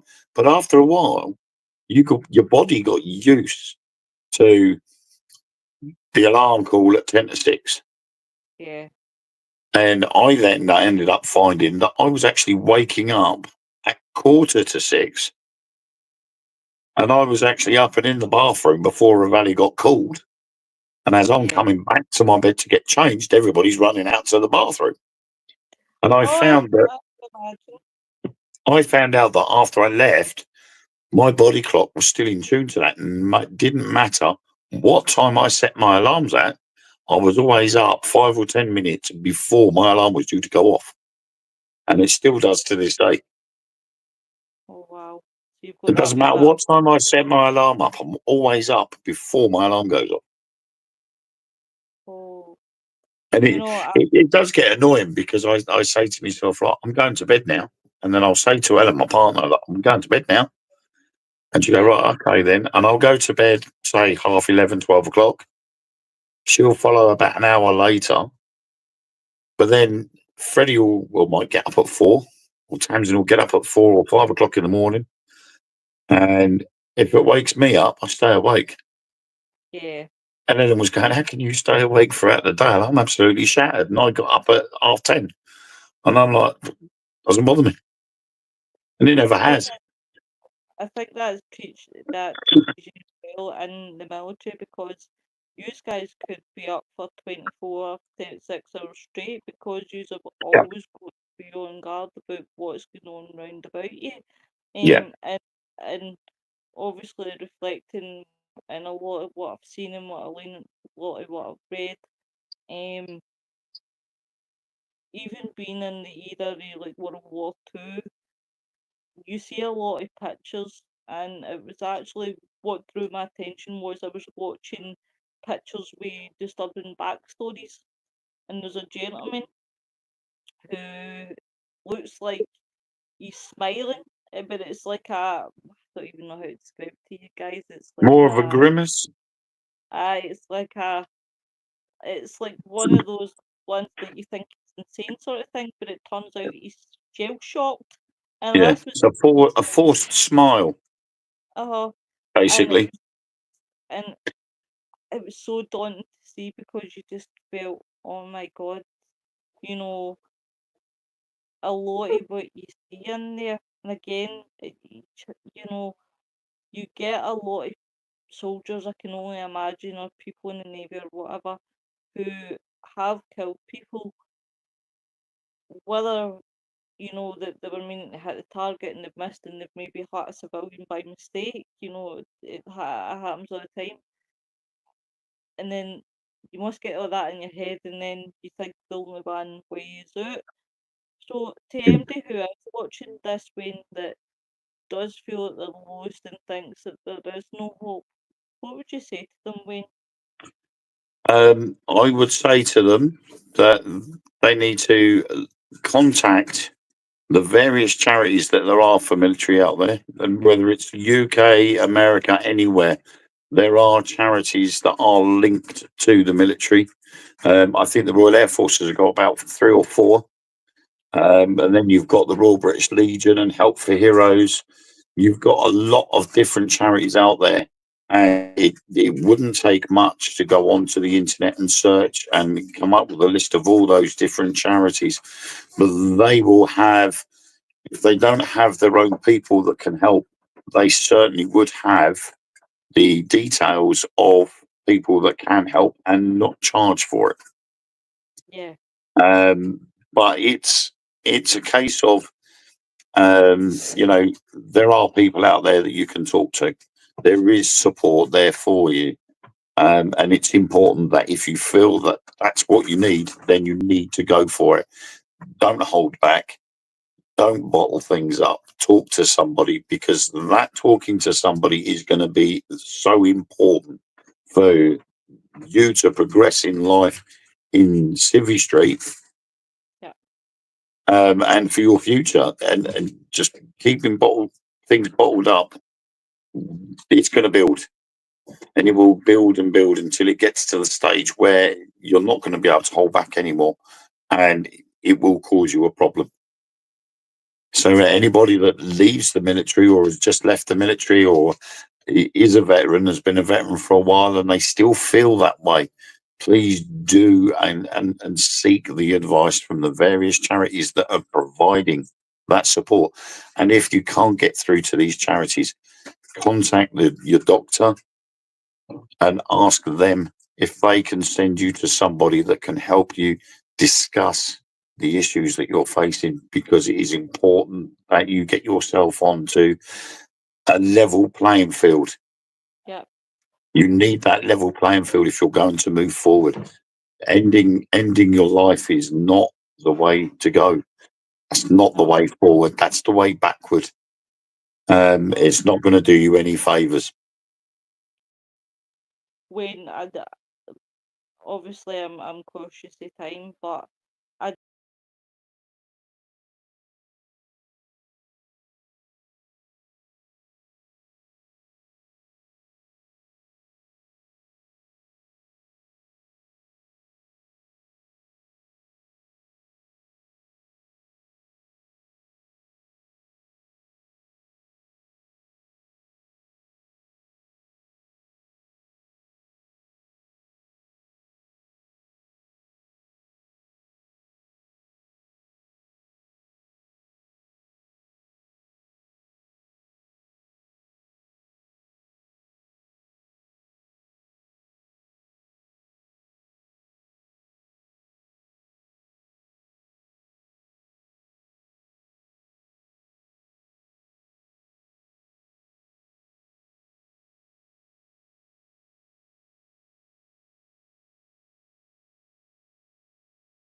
guys, thank you very much for having me and Wayne.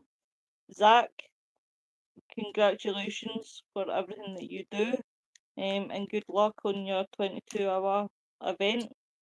Now, from myself and Wayne, we will go.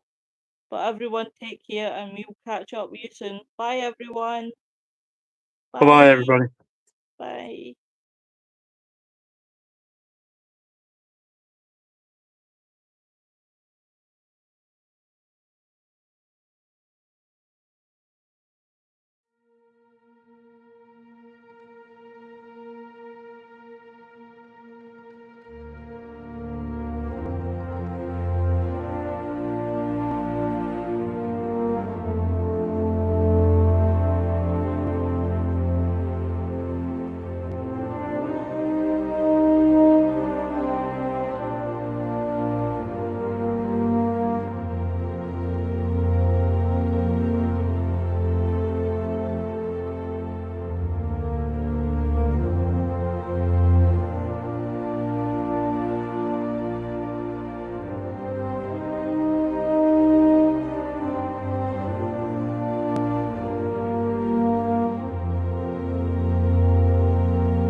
I cannot thank Willow and Wayne enough.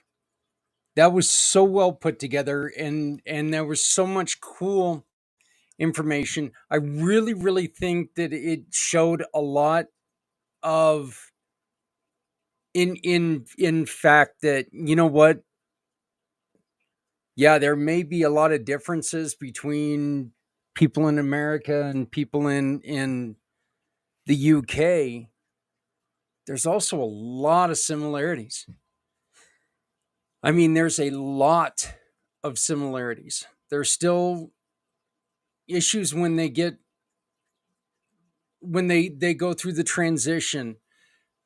There's still a lot of confusion. There's still a lot of difficulty. A couple things that Wayne said, he was talking about his friend who ended up losing his wife. Uh, she left him before he got out of the service, and that's a story that happens every time. One of the things that you're going to hear later on when Adrian and Jan come on and join us is they say that every time that this person comes home, they have a brand new spouse. They don't know who's going to come home. They don't know. Well, let's be honest, there's a lot of times they don't know if they're going to come home.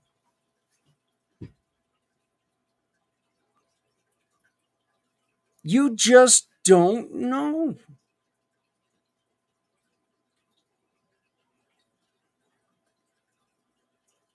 And I think that's hard for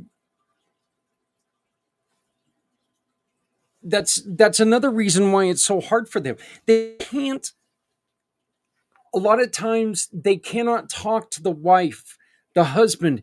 They cannot talk to friends because we just if we were not there, we don't understand.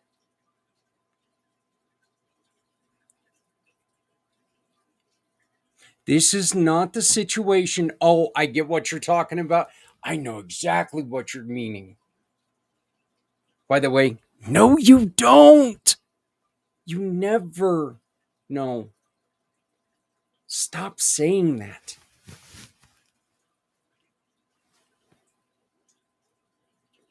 You may have an idea. You may have went through something similar. But when it happened to you, it was unique. When it's happening to me, it's unique. There are millions of people who have been through motorcycle accidents. There are millions of people who have had head trauma. There are millions of people who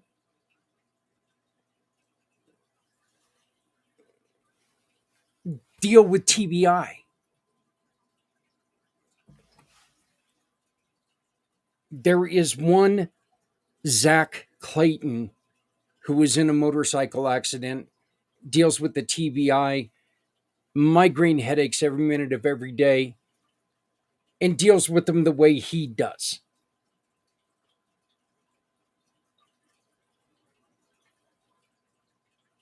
And the way I deal with them is going to be different than the way you would deal with them.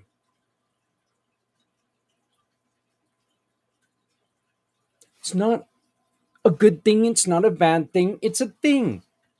It's the way it is.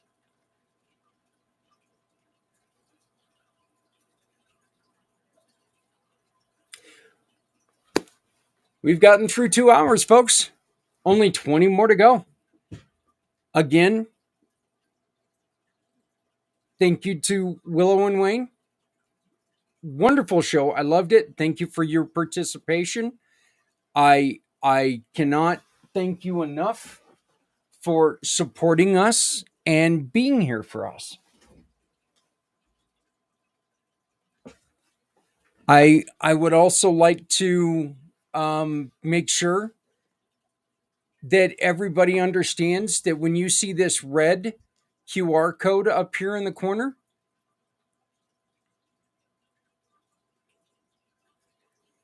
that is to be able to share this program. So if you happen to lose, if you're on Facebook and all of a sudden we go dark, okay, because it's going to happen throughout the day. It's going to happen throughout the day. I'm just telling you right now.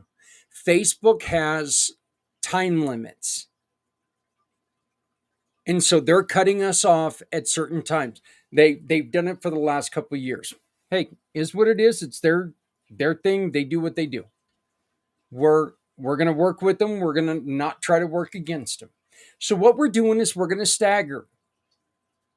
We're going to go from being on Things Network and the PAC channel to being on Community Pay It Forward. And then the next hour we'll be back on Things.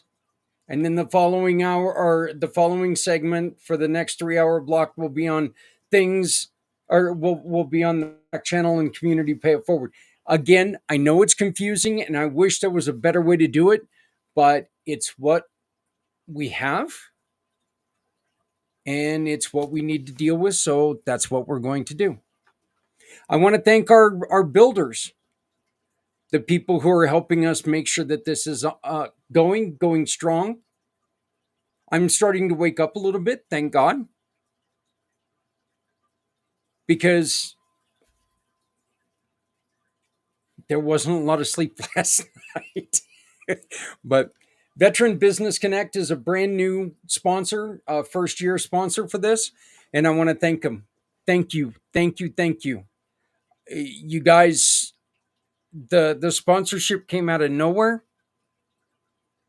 And the conversation was so good. And I cannot wait for you all to meet Thomas this afternoon. He such a wonderful vet who went through a lot he contemplated the suicide. He had all the things that we're talking about. He was able to walk away before he ended his life. So Thomas is one of the reasons why we're doing this. He's going to be able to tell a story that we haven't ever heard before. Z World Webs, the Scott O'Sullivan Law Firm, Writer Justice, Rewired for Men. These are all our platinum partners, giving program partners, and I appreciate every single one of you. Thank you so very much.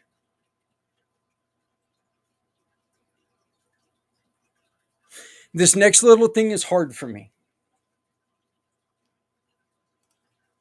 And I do apologize for some of the audio. We were having problem with the Wi-Fi there.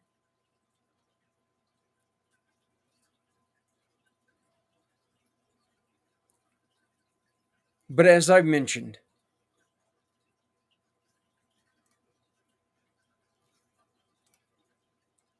I am dedicating this show to my Uncle Barry, who I lost 3 weeks ago.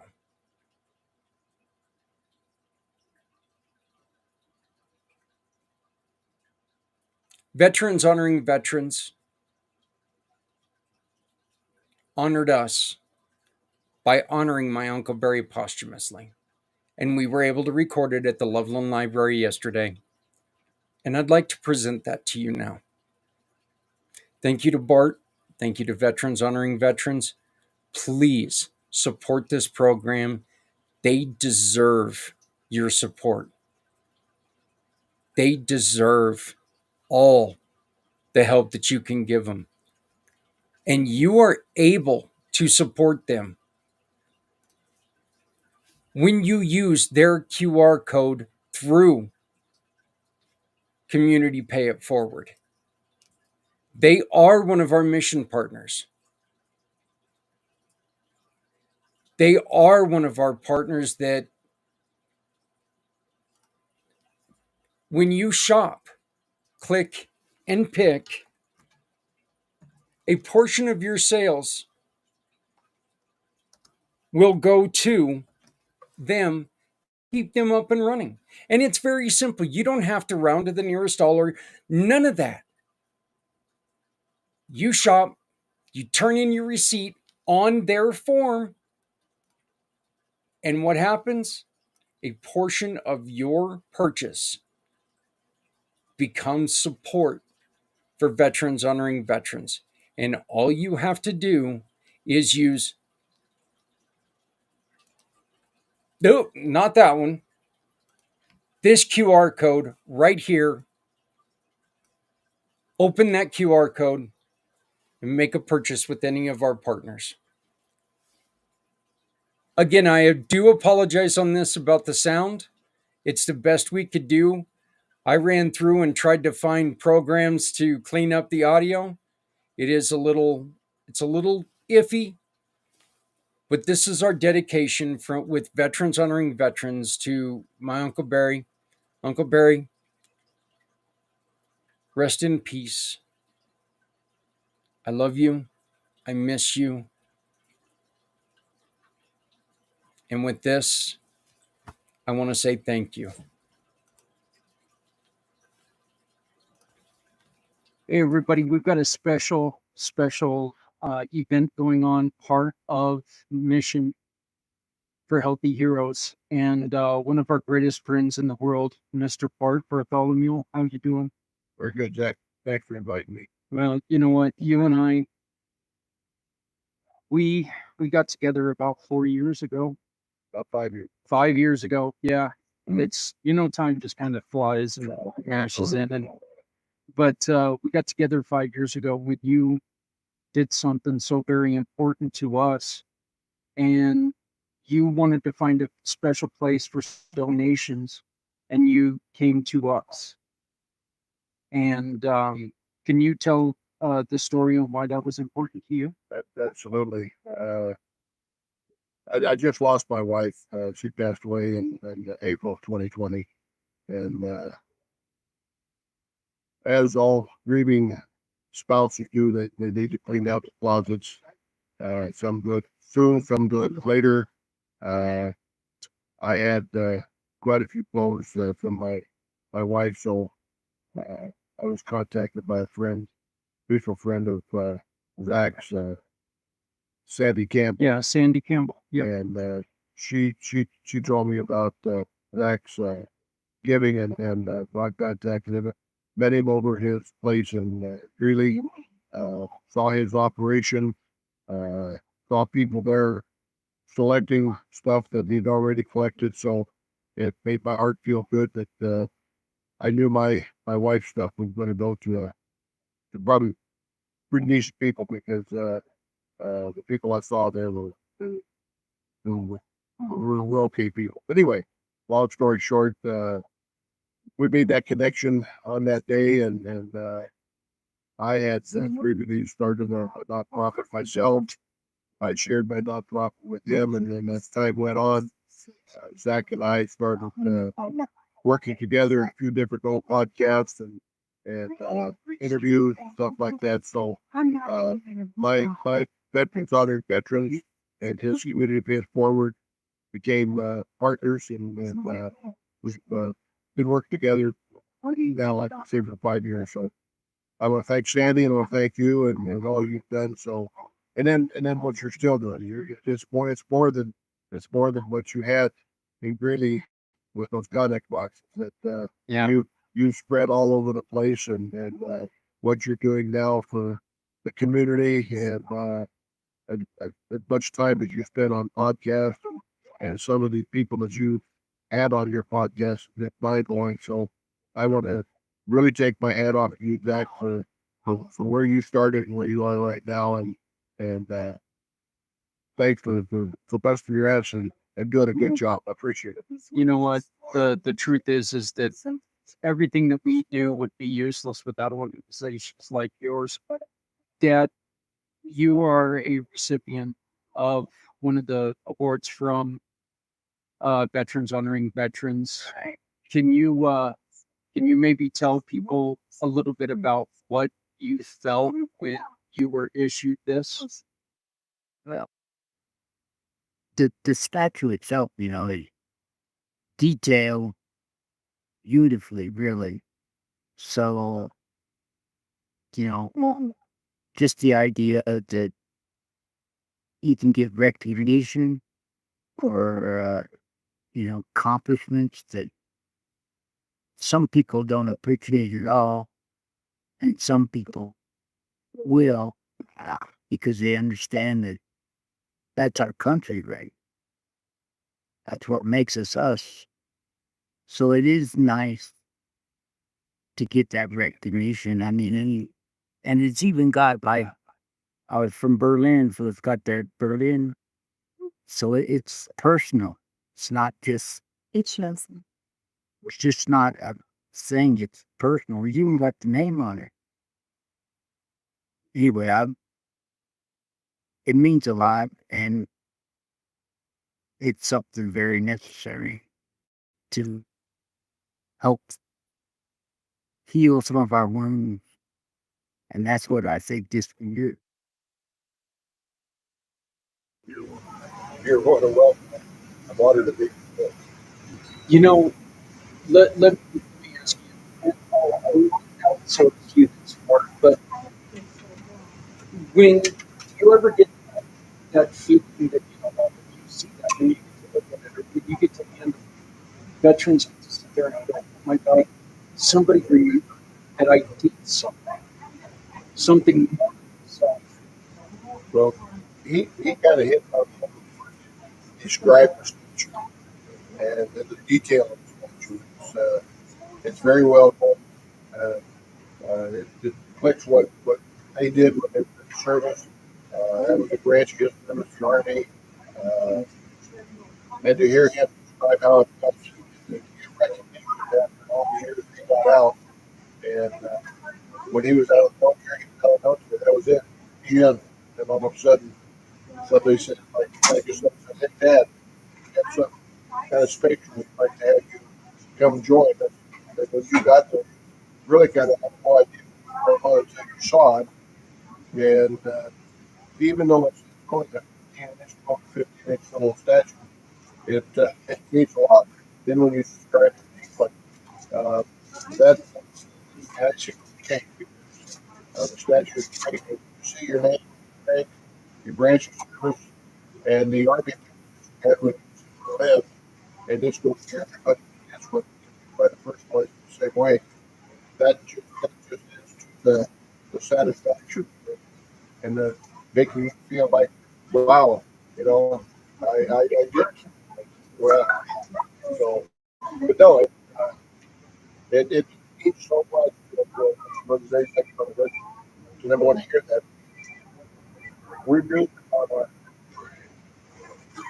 every month at a restaurant, and we did in all and it was a fundraiser that was and it was private.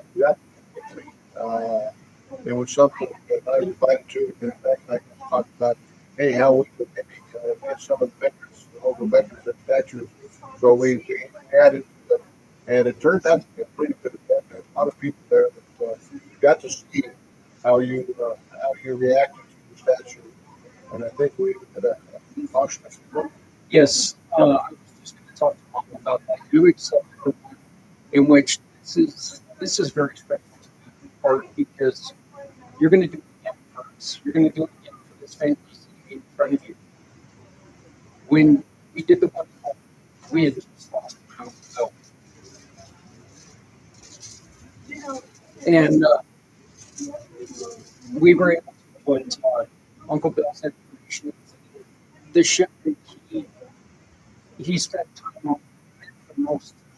We were able to be with the family, and we were able to make this personalized because we were able to put the information on there. That, maybe it's not something that people talk about, but it's something we should talk about. And it's good to know.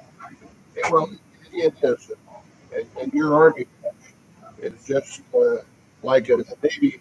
We don't put patches on their Navy uniform like the Army did, but we have those patches on the ship.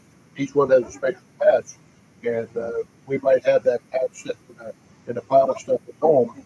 It's not on the uniform, but when we see it on that on Navy, and knowing even though Bill was not there, uh, the family could play message that Uncle Bill served on, and that was the patch. And they can look it up and then read the history about that shit. Always creation, or look up your patch and find out a little bit more about that unit in Berlin. There's history about every one of those things. That's what the ancestors got to be able to do when the grandchildren, or the grandchildren, see the statue. Nice. Grandpa, look what Grandpa had. It's pretty cool. And with the AI, artificial intelligence, and all the internet stuff, we can do an awful lot. So it just missed the much that day. And, you would tell is the guy that Yeah, I'm going to do that. But you did accept that, and you talked to Aunt Pat all the time, Uncle Bill's wife. What was your feeling? What does she say about it? Bill served for 35 years. Yeah. He served on the USS Nimitz. At the same time, my brother was on the Nimitz, and they didn't know that they were either one of them there.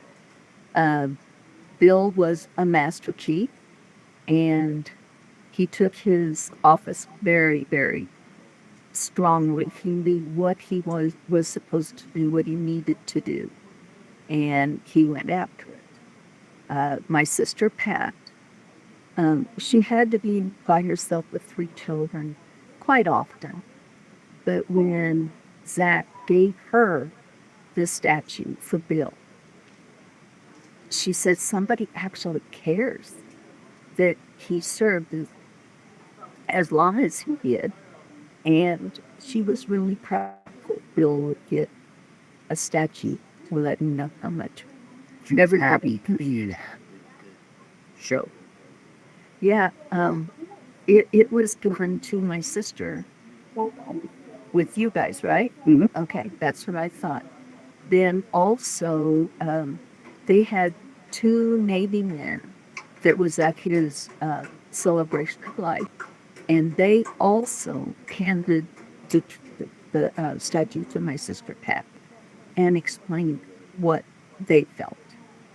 So, Adrian. Okay, so of course we're going to have a bit of technical issues because of what this is, but we're going to continue. Bart, this story that you asked me to tell is so cute. We at this event where we did the presentation for my uncle and my dad, we gave a statue to a Korean. He was a Korea war vet. And somebody didn't get the information in time, so he was too busy to get the information in time. And but what we were able to do was we were able just to give them.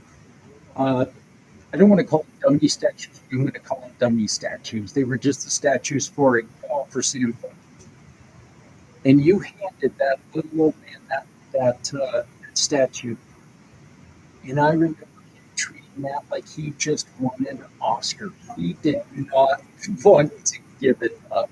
And we had to constantly tell him, "Sir, we're going to get you one that's personalized." He still didn't want to give it up, did he? No. Yeah. This is. It was pretty funny. Yeah. This is something. This does mean a lot, doesn't it? Well, it certainly does. And what you're talking about is I have display statues carried in a tote bag, in a big tote suitcase, and that's when we gave it that one of our display statues, and that's no information about him. And but he did not listen. He did not want to hear that. So he received that statue. It was his statue, and now we're going to take it away in just about 5 minutes. Yeah, there was almost violence right there in that park, and we almost got ran by a little guy. We got him on the shot. I know. I heard from his family how much he appreciated it. So it turned out to be a great time. Yeah. I also think it was really cool that we were able to give one posthumously to the family that the VFW was named after. So And I agree. Fail, I remember the name. You're right. It's the grandson, if I recall. right, yeah, it was in Holmes, so and I can't remember the name either.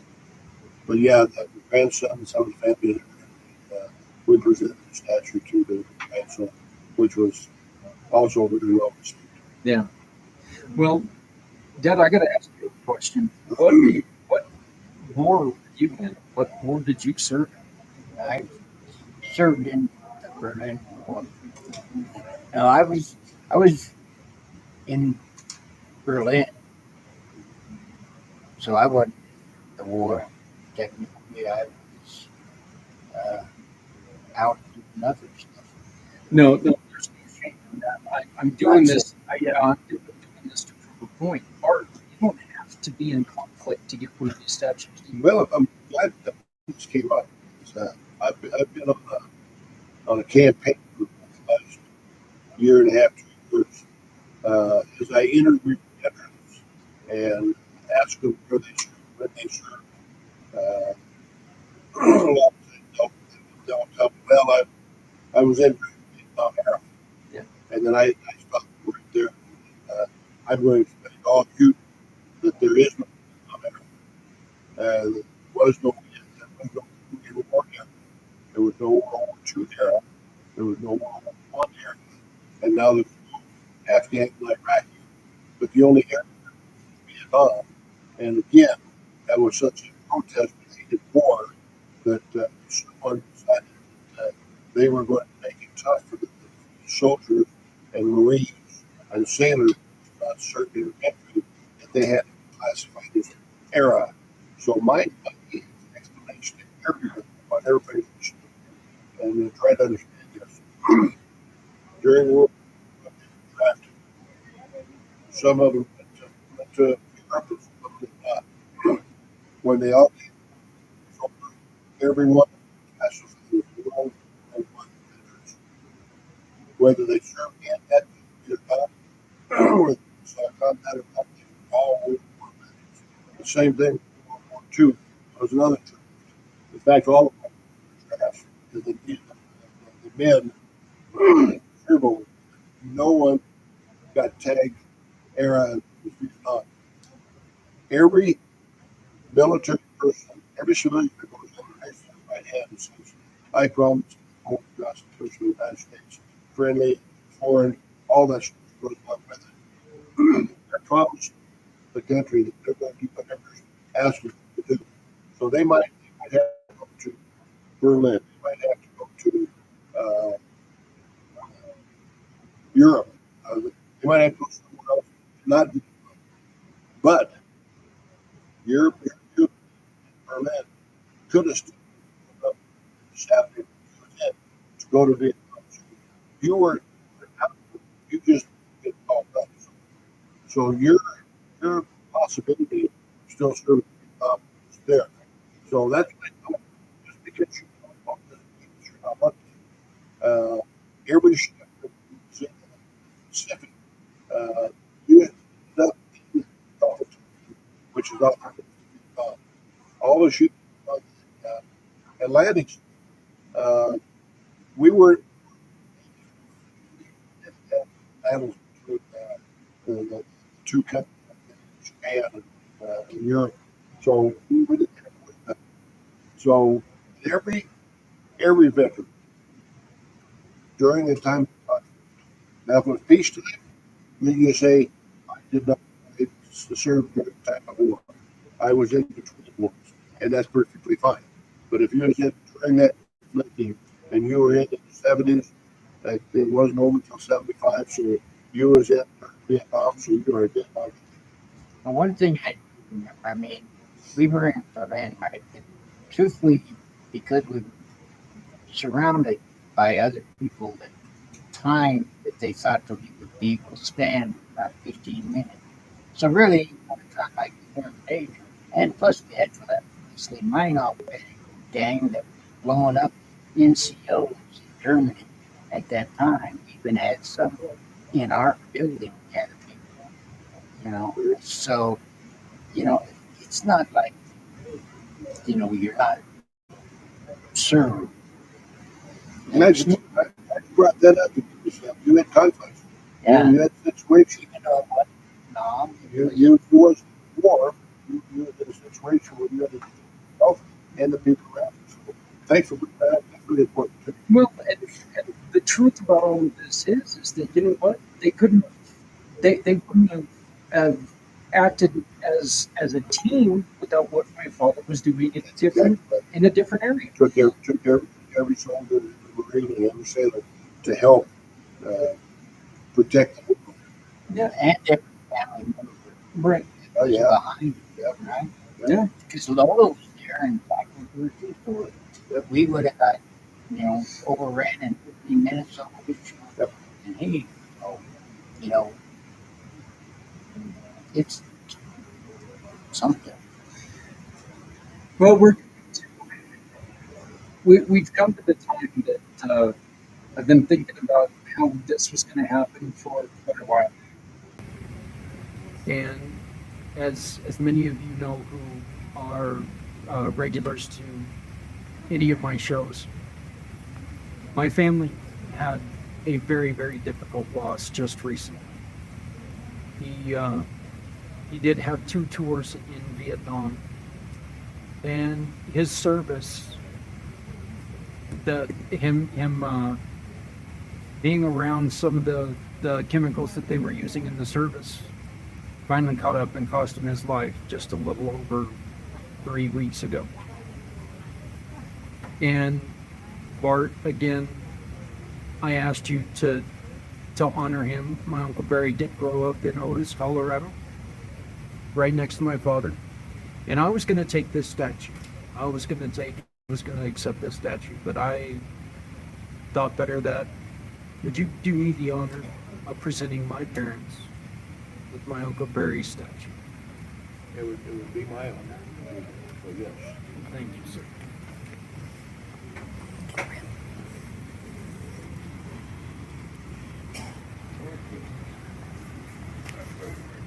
I kneel down, I would probably have that problem.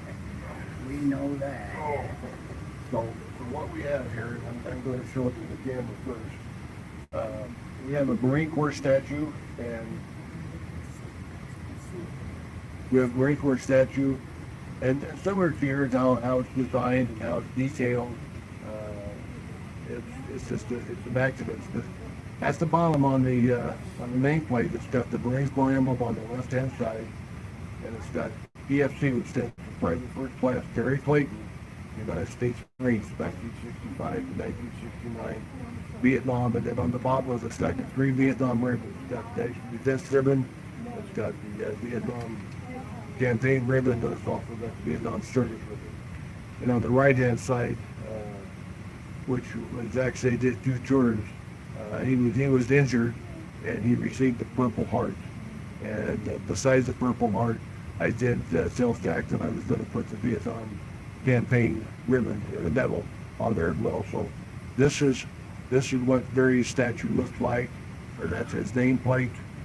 And on behalf of veterans, honored veterans, I would like to present this posthumously for your brother, Barry. Thank you.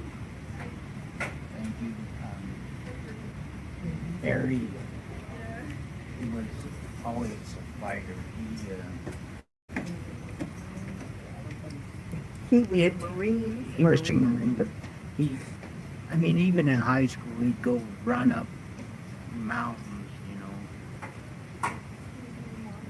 and, I couldn't go across the street, but he was a Marine and patriot, and after he got out of the Army, Marine,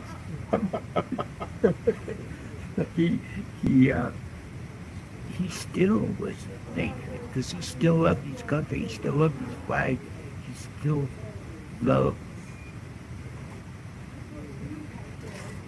the world, but he still was a patriot, and he wanted people to recognize how important people like him were.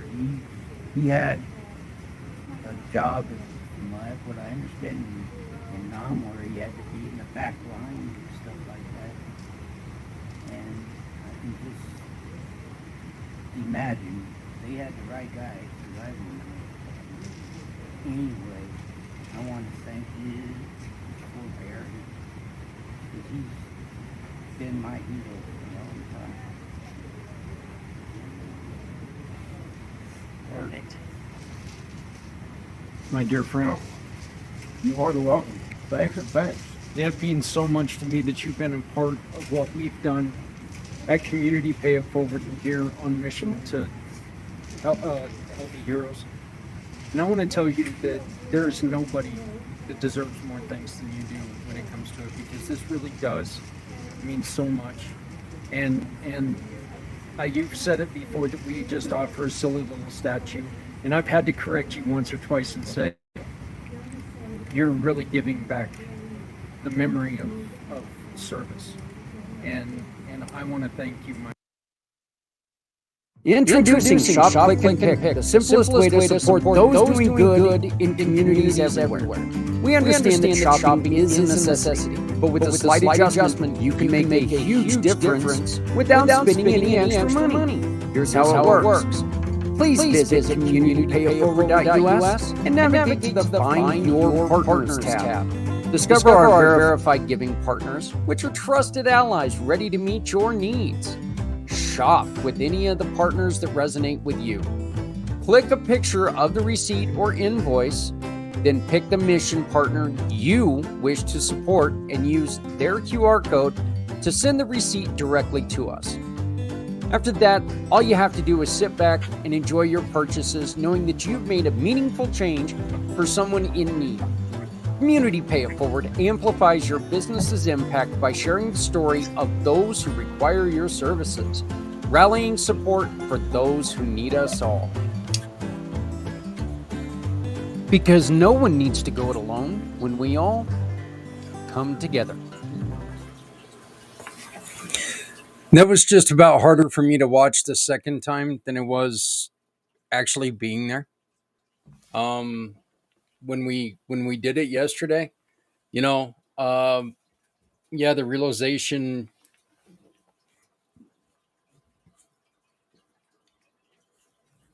that we did it. It's also, the stages of grief, the stages of everything. And let's be honest, it's not like you ever and should never accept death. How can you? But again, Veterans Honoring Veterans is one of our mission partners. They are one of the programs that when you make a purchase with any of our partners, you scan this QR code right here, and that QR code can support them when you just add a receipt. No extra money. We're not asking you to join our cult. Even though my cult is watching hockey and eating Snickers bars, as you saw plainly there.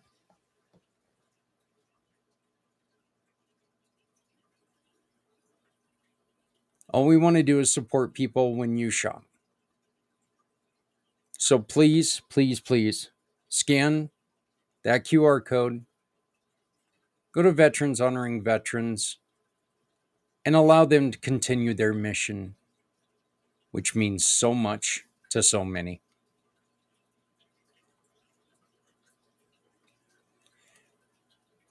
You can share what we're doing right now with your circle by scanning this QR code. When you scan this QR code, it will take you to the website, communitypayitforward.us.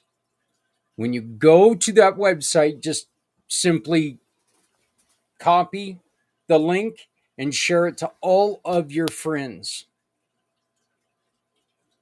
Right on that page, right on the top of that page, it says, it says all of the places that we're located, all the Facebook channels, which we have to alter all day long. We cannot just run it all on one page or all 3 pages. So we had to stagger them all day long. Please understand. The best way to watch, to where all you have to do is switch the feed every 3 hours, is going to YouTube. Going to the 2-Pack Channel YouTube channels, or going to Things Network. Just go in there and it's small p ACT, Podcasting for All Coming Together, or go to Capital Things Network, and you're going to be able to find us. You can also go to Things Network's Twitch channel, or you can go to my personal LinkedIn.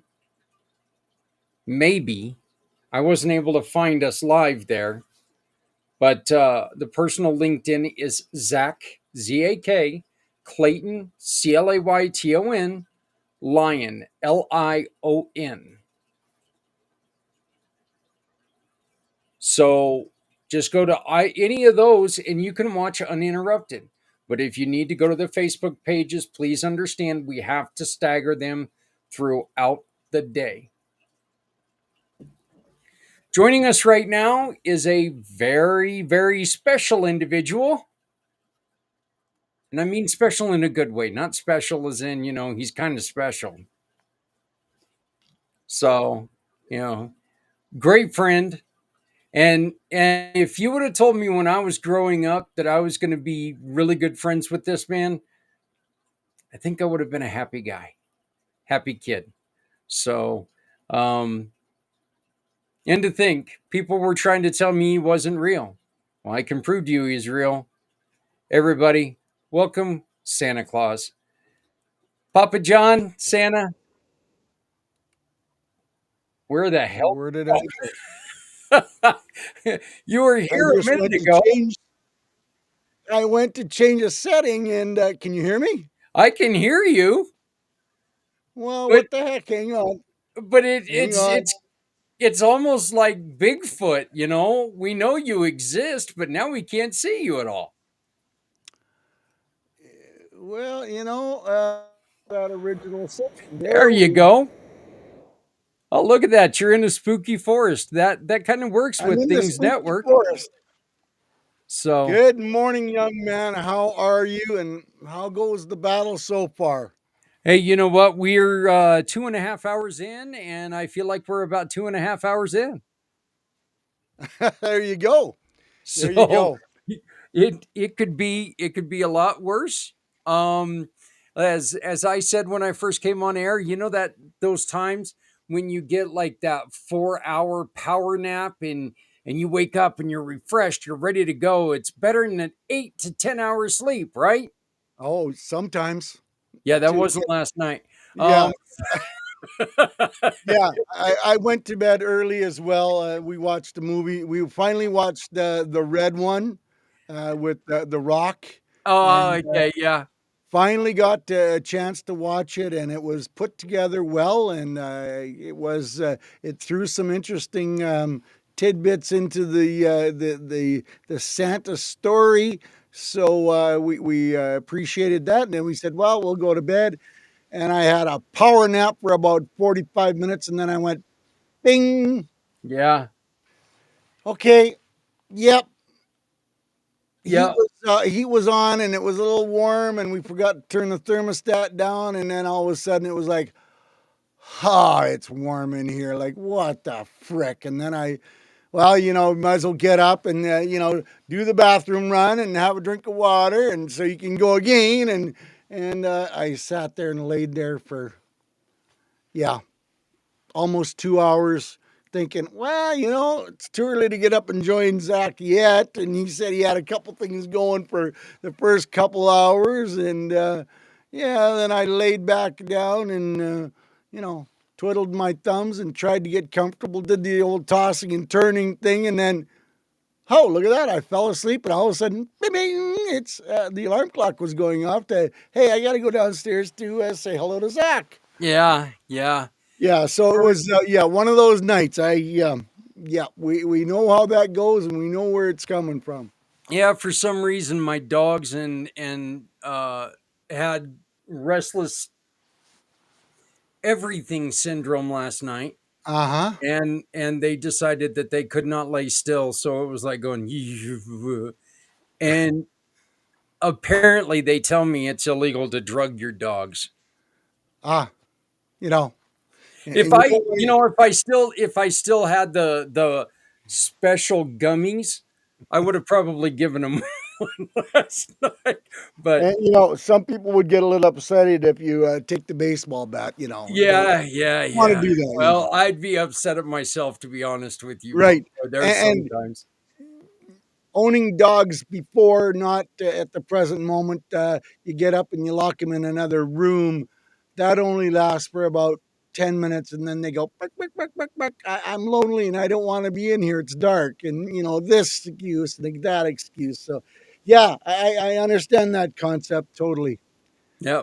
So Santa, before our next guest joins us, Alicia, and we're going to be talking about gratitude, which I think is really fitting with you here. You have started a program to help our veterans be able to find resources, and we are going to work together to create this database and make it to where veterans no longer have to search forever to find something. Can you tell people about your idea and how they can get a hold of you? Absolutely. I'm getting excited about it. It's called The Warriors Beacon of Hope. That is the website. And what I'm doing is compiling a list of nationwide services to help our veterans, like you said, find services. Now, the easiest way to explain it is Billy lives in Seattle and he's going to visit in St. Louis and takes uses a couple services a week in Seattle, and then goes to St. Louis thinking that he'll be fine for a week or 10 days, whatever the case may be, and he runs into trouble and he's looking for services. Where does he start? Where does he go? Whose door does he knock on? You know, if he can find some of the local branches of, the VFW, they might be able to. But hey, if we had the Warriors Beacon of Hope built up nationwide, that would be a wonderful place that he could go to to find some services. But then again, I'm also adding meetings because we all know the power of conversation for our veterans and how important it is to communicate with other veterans, with other people there you go, other people and keep the conversation going. But now I've added another thing that is perfect timing, my understanding. It's that time of year where parents are starting to look for scholarships for their children and grandchildren going off to school. Yep. Well, how I got that idea was from another young lady who did that exact same thing last spring and couldn't find any information at all. So then she ended up talking to someone after she couldn't find anything in October and went, "Oh, you're looking for the list." Well, guess what's on my website now? There's a list of about 90 different scholarships on there, and I'm going to be building that up as well.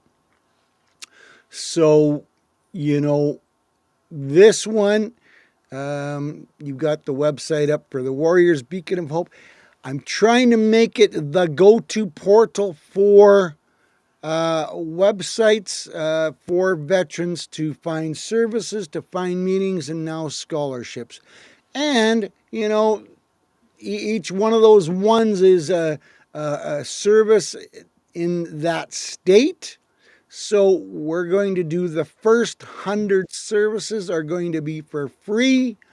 And, then we're going to charge a menial fee of $10 a month to be part of that list. So I'm not trying to break the bank, but I'm trying to get the list out there to help our veterans. Yes, and hopefully within 6 months, I've got 1,000 people on there. That's my shooting goal right now, is to have 1,000 people on there by the end of June. So we'll see how that goes. And, with some steady pushing, steady asking, steady telling people about this and sharing the website, the list is being built. And it's looking very positive with nothing but great compliments from veterans and from people that help veterans that this is a much needed service for our country. Right. And you can see on the bottom of this list, right towards the end of the bottom, you can see where you can add your organization to this list. So, Papa John, we've got our next guest. Wonderful, wonderful lady. This is the like third or fourth conversation I've had with her. We have met in quite a few networking programs, and every time I get to talk to her, I always feel better. It's Alicia Alexander. How are you doing, Alicia? Good morning. Good Good morning, young lady. How are you guys? You know, it's like I told Santa just a little bit ago. We're a little over 2 hours in. Well, 2 and 3/4 hour in. We're doing good. Still awake. I might have to Tom and Jerry it here in a little bit and put the toothpicks in my eyelids to keep them open. But you know what? We're gonna work with it. So, Alicia, You have a very, very uh, pointed focus. Can you tell us about it, please? Yes, I am so excited to be here. I wrote in a anthology a chapter called "The Power to Forgive Through Faith," and I would love to share it with you, gentlemen, in your audience. Yeah, please. Okay, well, um, I usually start out with some affirmations about who I am today and um, how I'm doing today because I am a expert in organizational excellence. That is my main focus. But the book on the anthology that I'm written for is what I'm presenting today. And so it starts out um, with a scripture, 2 Corinthians 10, verse 3 to 5. If any of your audience are familiar with that passage of scripture. And do you want me to share from the book, or what would you like for me to do? You know what? You do what we've got a little we've got right around 10 minutes, Alicia. This is your time. You make the choice. I want you to express yourself, please. Okay. Well, going to the chapter, uh, like I said, it starts out with 2 Corinthians 10, verse 3 to 5, where it says, "For though we walk in the flesh, we do not war according to the flesh. For the weapons of our warfare are not carnal, but mighty in God for pulling down strongholds, casting down arguments and every high thing that sets itself against the knowledge of God, and bringing into captivity uh, every thought to the obedience of Christ." It says further, youth is the age when regard for persons of authority develops. Youths learn how to respect authority appropriately. What happens when an adult authority figure violates a young person's ability to respect through improper behavior? This is my story of how I learned to forgive an adult figure who molested me. And that's what the book is about, what the chapter is about. The power to forgive through faith and overcoming that at an early age, at the age of 15. Today, I can say gratefully that I'm a person of faith. I am a person who's kind, generous, we has regards and respect for all authority, and can make great decisions. So that's what I wanted to share, and I can dive into deeper if you wish me to. Yeah, Alicia, we had a recording earlier from a really good friend of ours, Holly, um, and Holly Miller, and she was sexually assaulted when she was a teenager. And I Yeah. made the point earlier that look, here's the truth. This is something that you or Holly could have said, you know what? This has ruined my life. I'm done. I'm not dealing with it. I'm out. But that's not what you did. You stood up, you made the decision to present yourself, to become vulnerable, and to help people. Yes. Why? Why was that your decision? Because to go through that experience is tormenting if you keep it to yourself. If you how you free yourself is to know that one, God did not design it to happen to you.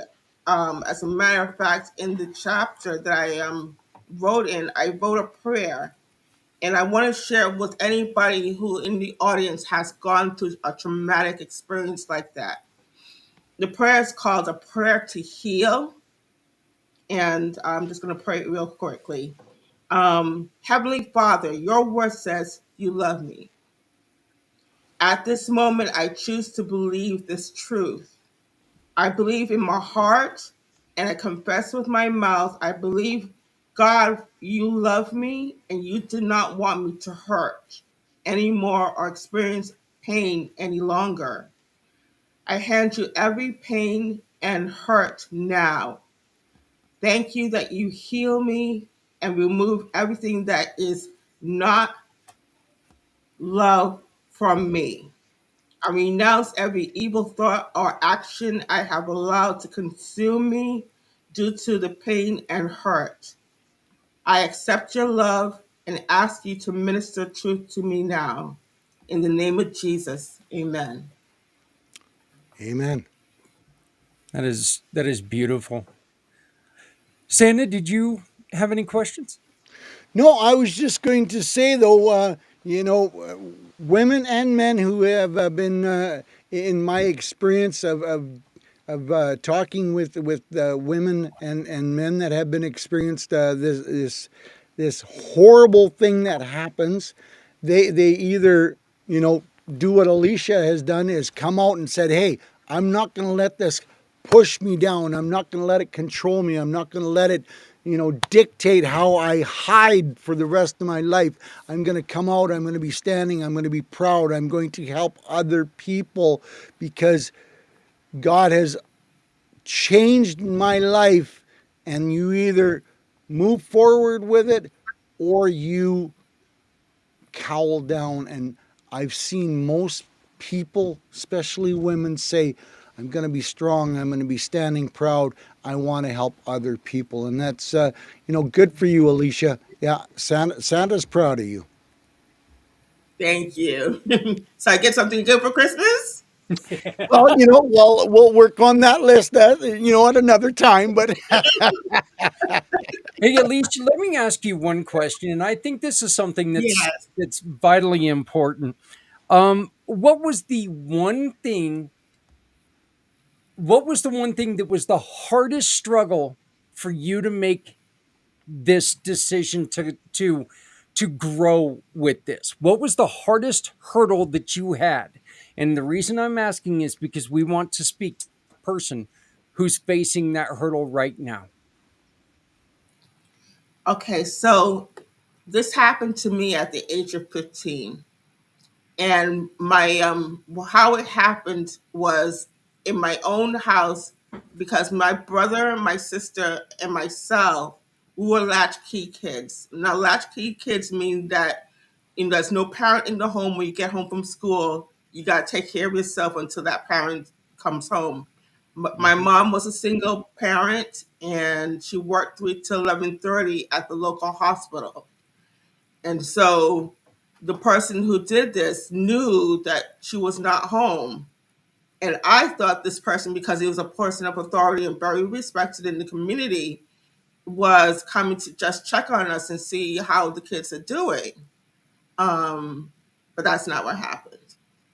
And so for me, I took a vow of silence. I said, you know what? There's nobody here to protect us. I'm just going to keep my mouth shut until I know that he did it to somebody else.